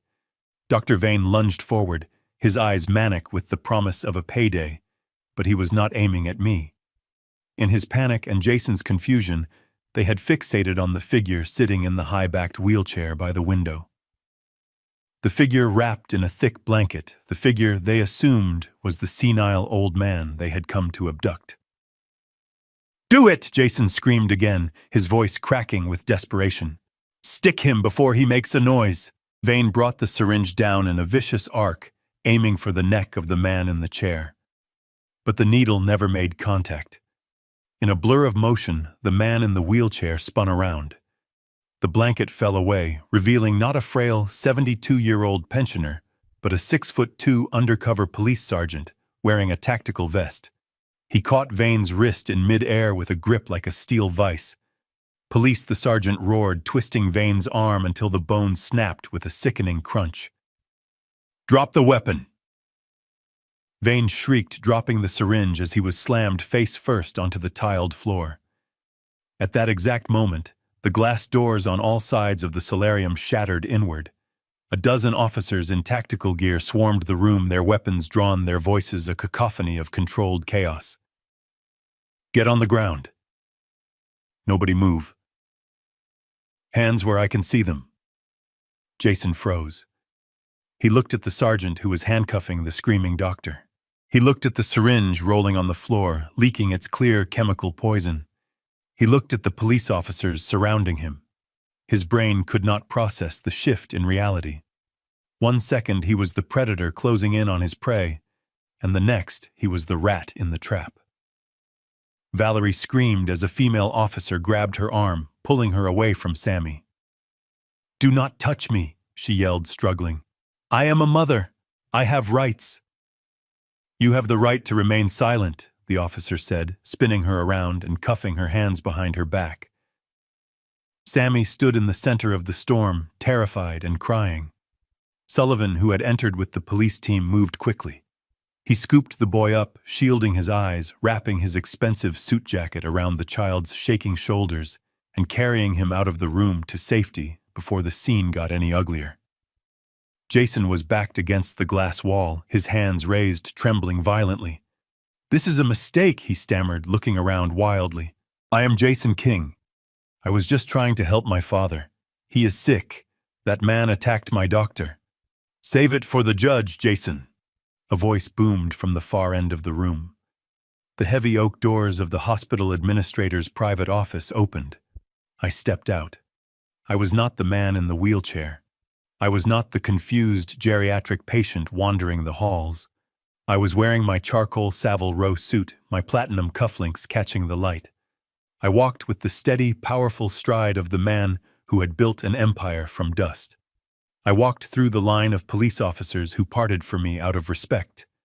Jason saw me. His jaw dropped. He looked from me to the empty wheelchair and back again. "Dad," he whispered, "you set me up." I stopped 3 feet in front of him. I looked him up and down, taking in his disheveled appearance, his fear, his pathetic arrogance. "I did not set you up, Jason," I said, my voice calm and cold as a winter ocean. "I gave you a choice. You could have walked away. You could have accepted your new life. You could have been a man. But you chose to come here. You chose to bring a butcher to silence your own father." I pulled my phone from my pocket. I did not say another word. I simply pressed play on the screen and turned the volume up to the maximum.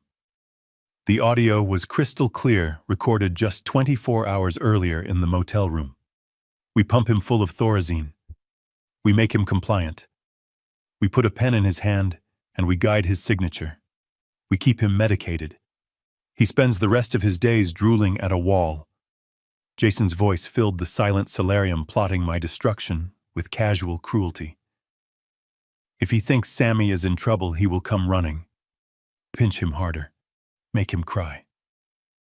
The color drained from Jason's face, leaving him looking like a corpse. The police officers listening lowered their weapons slightly, their expressions shifting from professional alertness to pure disgust. They looked at Jason not as a suspect, but as a monster. I stopped the recording. "That is me on the tape," Jason stammered, sweat pouring down his face. "But it is out of context. We were role-playing. It was a joke. A joke I repeated. You pinched your son to make him cry. You hired a man to forge my medical records. You brought a loaded syringe to a hospital to kidnap me." "Is that the punchline, Jason?" I turned to the police captain who was standing beside me, holding the evidence bag containing the syringe. "Captain," I said, "I believe this man is trespassing, and I believe he just attempted to assault a police officer with a deadly weapon." The captain nodded, his face grim. "Book him." 2 officers grabbed Jason. They did not utilize the gentle touch. They slammed him against the glass wall, kicking his legs apart. They ratcheted the handcuffs on tight. "Ow!" Jason screamed. "You are hurting me. Dad, tell them to stop. Dad, help me." He looked at me, his eyes pleading, desperate, begging for the father he had despised for 5 years to save him one last time. "Dad, please," he sobbed. "I am your son." I looked at him. I looked at the man who had thrown away my gift, who had stolen my money, who had hurt my grandson. I stepped closer until I was inches from his face.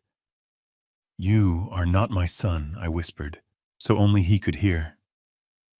"My son died the day he decided my life was worth less than his bank account. You are just a stranger who owes me $18 million. Take him away," I said to the officers. They dragged him out. He was weeping, his expensive shoes dragging on the floor, leaving scuff marks that would be buffed out by morning. Just like him.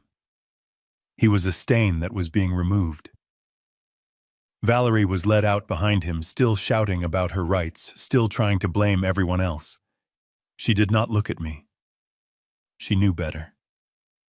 The room fell silent. The adrenaline faded, leaving only a deep exhaustion. Sullivan walked back in. "The boy is safe," he said quietly. "He is with the social worker in the cafeteria. He is asking for you, Conrad. I nodded. I adjusted my tie. I checked my reflection in the glass. I am coming, I said. I walked out of the solarium, leaving the empty wheelchair and the broken syringe behind. The trap had sprung. The rats were caught. Now it was time to clean up the mess. It took Jason exactly 4 hours to post bail. He did not use his own money because he had none left. He used a bail bondsman who took the pink slip to Valerie's Mercedes, the only asset I had not yet seized, because it was technically in her name. It was a desperate move, a short-term gamble made by a man who believed he could talk his way out of an avalanche. I expected him to run. I expected him to flee the state to try and disappear before the criminal charges stuck. But I had underestimated his delusion. Jason did not run. He attacked. At 8 o'clock the next morning, I was served with an emergency injunction. Jason was suing me.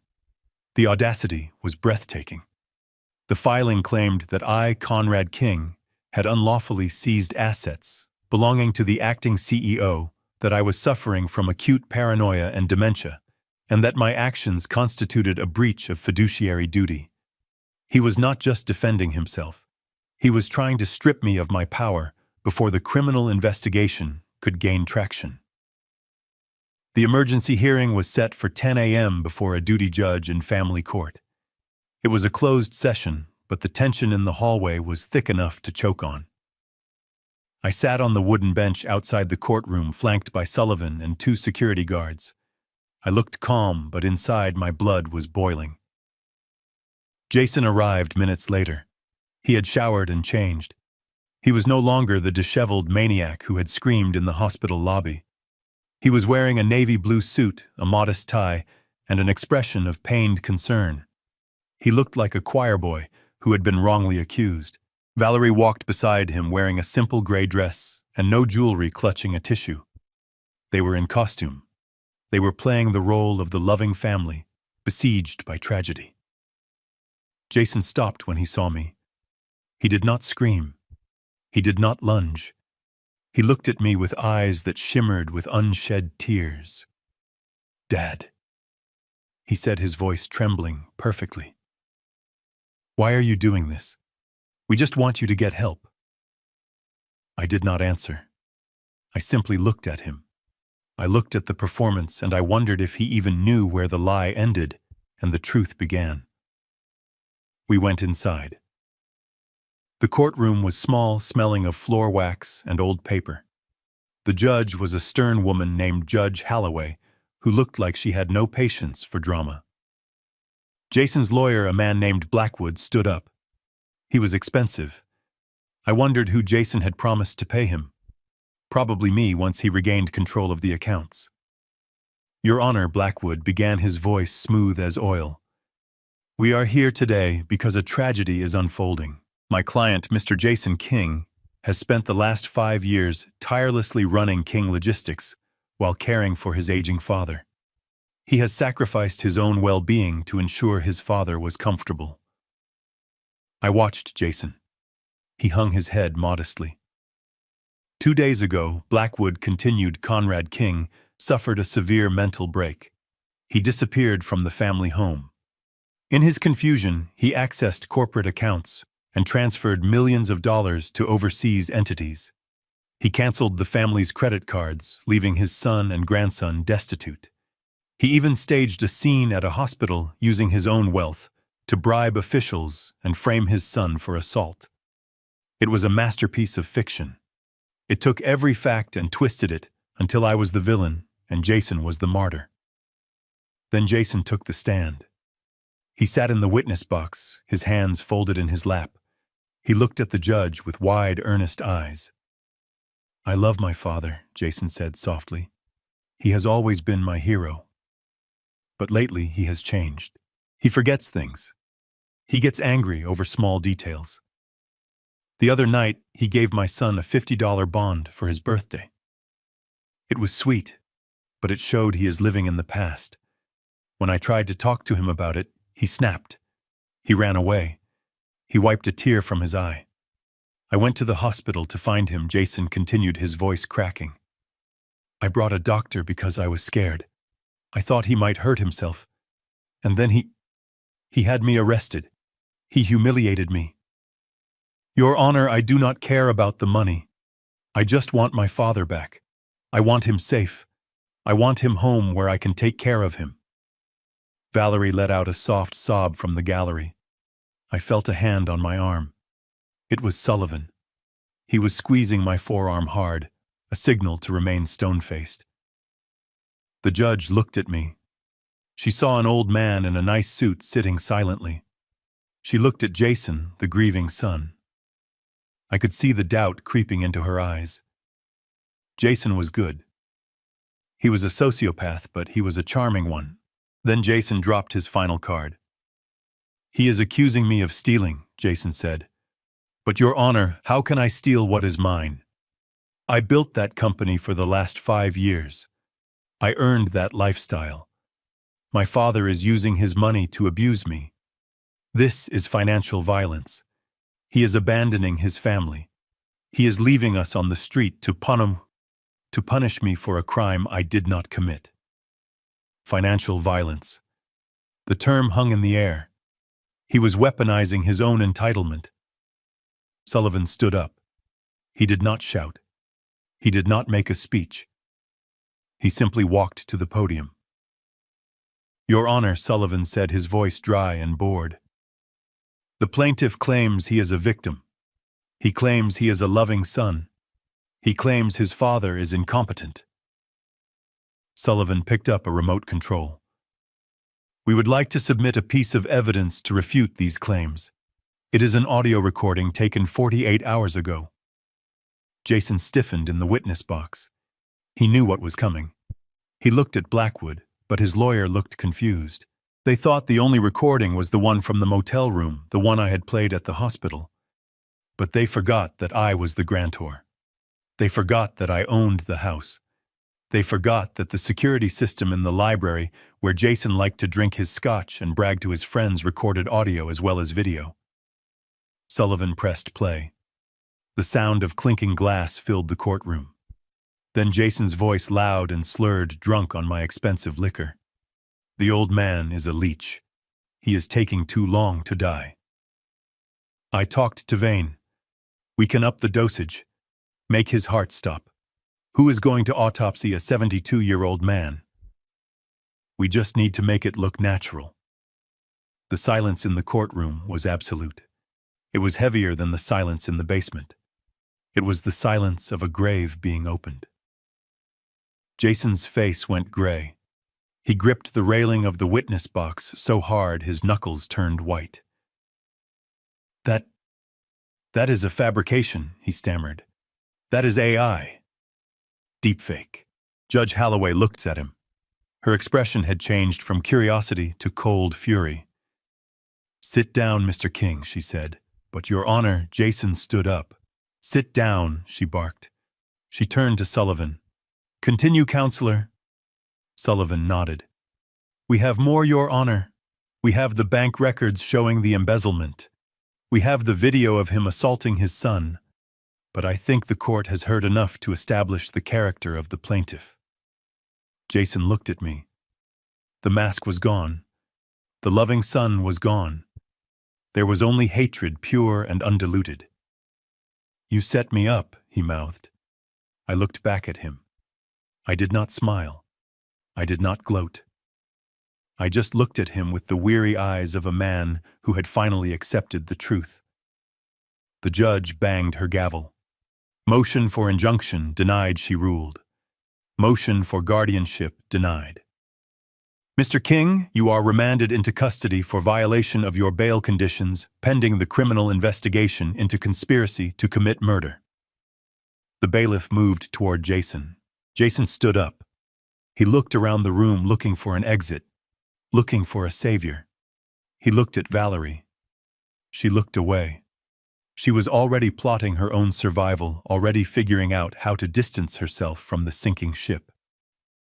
No, Jason screamed as the bailiff grabbed his arm. No, this is wrong. I am the victim. He is the monster. He pointed at me. He is not even my father. Jason shrieked, his mind snapping under the pressure of the collapse. He hates me because I am better than him. The words echoed in the room. He is not even my father. He meant it as an insult. He meant it metaphorically. But as I watched them drag him away, kicking and screaming, I reached into my pocket and touched the folded piece of paper Sullivan had given me that morning. The paper I had been saving for the final blow. He was right. I was not his father. And it was time for him to know why. "Wait," I said, my voice cutting through the chaos of the courtroom like a gavel strike. The bailiffs paused, their grip still tight on Jason's arms. Judge Holloway looked at me over her spectacles. The room went silent. The only sound was Jason's ragged breathing. He looked at me with wild eyes, his hair plastered to his forehead with sweat. He had just screamed that I was not his father. He had meant it to hurt me. He had meant it to distance himself from the monster he thought I was. I reached into the inside pocket of my jacket. I did not pull out a weapon. I pulled out a sealed envelope. It was old. The edges were yellowed with age, the paper brittle. It had been sealed with wax 40 years ago, and it had never been opened. Sullivan handed me a letter opener. "Your Honor," I said, stepping forward. "The plaintiff has made a statement. He claims I am not his father. I would like to enter a final piece of evidence into the record. It is a document that has been in my private safe since 1984. I slit the envelope open. The sound was loud in the quiet room. I pulled out a single sheet of paper. It was a paternity test report from a lab that no longer existed, signed by a doctor who was long dead. I walked over to Jason. The bailiffs stepped back slightly, allowing me into his personal space. "Read it, Jason," I said, holding the paper up. Jason looked at the paper. His eyes scanned the lines. He blinked. He shook his head. He read it again. "Probability of paternity 0%. The blood drained from his face so fast, I thought he was going to faint. He looked up at me, his mouth opening and closing without sound. "I do not understand," he whispered. "Mom." Mom said. "Your mother was a wonderful woman," I said, my voice softening just a fraction for the memory of Catherine. "But she was human. She made a mistake 40 years ago. She had an affair, Jason, with a tennis instructor in the Hamptons. When she found out she was pregnant, she was terrified. She told me the truth on her deathbed." I turned to the judge. "Your Honor," I addressed the court. "When my wife died, I made a promise. I promised her I would raise this boy as my own. I promised I would give him my name, my home, and my love. I promised I would never let him know that he was not a king by blood." I looked back at Jason. "I kept that promise for 40 years, I said. "I gave you every opportunity. I gave you the best schools. I gave you the company. I gave you a life most men only dream of. All I asked in return was respect. All I asked was that you be a good man." I leaned in closer. "But you broke the contract, Jason. You broke it when you stole from me. You broke it when you tried to drug me. And you broke it when you hurt my grandson. The promise is void." Jason slumped in the arms of the bailiffs. He looked small. He looked like a child who had gotten lost in a mall. This means," he stammered. "It means you have no standing." Sullivan interjected, his voice sharp. "The King family trust is explicit. Beneficiaries must be direct biological descendants of Conrad King. You are not a beneficiary, Jason. You are a stranger. You have no claim to the money, no claim to the house, no claim to the legacy. You are just a man who committed fraud." Jason let out a sound that was half sob, half laugh. It was the sound of a mind snapping. "I am nobody," he whispered. "No," I corrected him. "You could have been somebody. You could have been my son. Blood does not make a father, Jason. Love does. And you killed that love." I nodded to the bailiffs. Get him out of my sight. They dragged him away. He did not fight this time. He went limp, his feet dragging on the floor. He stared at the ceiling, his eyes empty. He had lost his fortune, his freedom, and now his identity. He was a hollow shell. But I was not done. I turned my attention to the gallery where Valerie was sitting. She had been trying to make herself invisible, shrinking into the wooden bench. When Jason was dragged out, she stood up quickly, smoothing her skirt.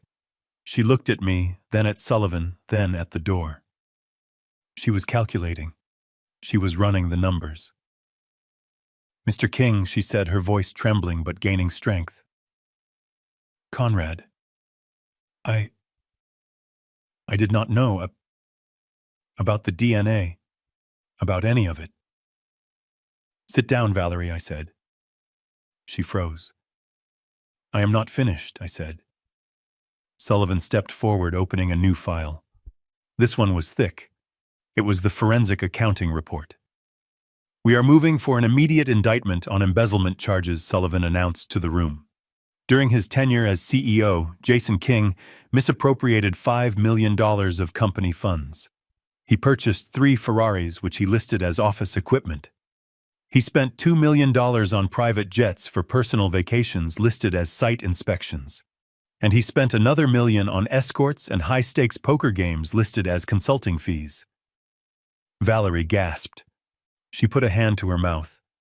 He told me those were bonuses, she cried. He told me he earned that money. Ignorance is not a defense, Mrs. King, Sullivan said. You spent the money too. The handbags, the jewelry, the spa trips. You are a co-conspirator. Valerie's eyes darted around the room. She saw the judge watching her. She saw the stenographer typing every word.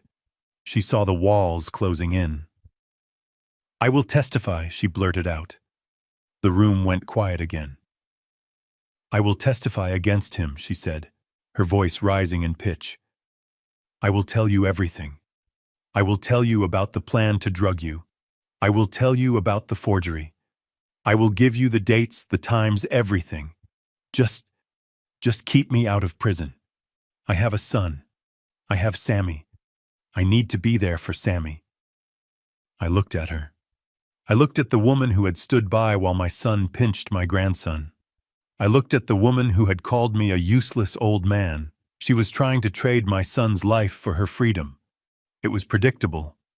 It was disgusting. You want to make a deal? I asked. Yes. Valerie nodded frantically, walking toward the railing. I am a victim here, Conrad. He manipulated me. He forced me. I am a good mother. Sammy needs me. Sullivan looked at me. He waited for my signal. I pulled the remote control from my pocket again. You are right, Valerie, I said. We should talk about Sammy. I pointed the remote at the screen mounted on the wall of the courtroom. I have one more video, Your Honor, I said. I pressed play. The video was from the security camera in the kitchen of the mansion, taken 3 weeks ago. Sullivan had recovered it from the cloud server before he locked Jason out. It showed Sammy sitting at the kitchen island doing his homework. He looked happy. He was eating a bowl of cereal. Valerie walked into the frame. She was on the phone holding a glass of wine. She looked angry. She hung up the phone and slammed it onto the counter. She turned to Sammy. Stop eating so loud, she screamed at him. Sammy flinched. I am sorry, Mom. She grabbed the bowl of cereal and threw it into the sink. It shattered. You are useless, she yelled. Just like your grandfather. Always eating, always taking up space. Why can't you be perfect? Why do you have to be so stupid? Sammy started to cry. Stop crying, Valerie hissed. She grabbed his face, squeezing his cheeks with her long, manicured nails.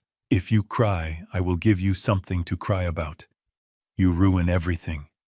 I wish I never had you. The video ended. The courtroom was silent. Judge Holloway looked physically ill. She looked at Valerie with a mixture of horror and fury. Valerie was shaking her head. That was a bad day. I was stressed. I didn't mean it. You told a 10-year-old boy you wished he was never born. I said, my voice shaking with rage. You terrorized him, you bullied him, and when Jason pinched him to make him cry for that video, you held the camera. I turned to the judge. Your Honor, I am petitioning for full and immediate custody of Samuel King. Both parents have demonstrated a pattern of abuse, neglect, and criminal behavior. They are unfit. Judge Holloway did not hesitate. She slammed her gavel down so hard it cracked the wood. Petition granted, she ruled. Emergency custody is awarded to Conrad King, effective immediately. The mother is to be remanded into custody pending charges of child abuse and conspiracy. Bail is denied. No, Valerie screamed as the bailiff moved toward her. You can't take him. He is my son. He is my grandson, I said. And you will never hurt him again. They handcuffed her. She fought, screaming, cursing, spitting. She looked at me with eyes full of venom. I hope you die, old man, she shrieked. I hope you die alone. I watched them drag her out. I am not alone, I said to the empty air. I have Sammy. I walked out of the courtroom. Sullivan packed up his files. It is over, Conrad, he said. Yes, I said. It is over. I walked out into the hallway. Sammy was sitting on a bench next to a social worker. He was playing with a small toy car. He looked up when he saw me. Grandpa, he said. I knelt down. My knees popped, but I didn't care. I opened my arms. Sammy ran to me. He buried his face in my neck. He smelled like rain and childhood. Are they coming back? He asked, his voice muffled against my shoulder.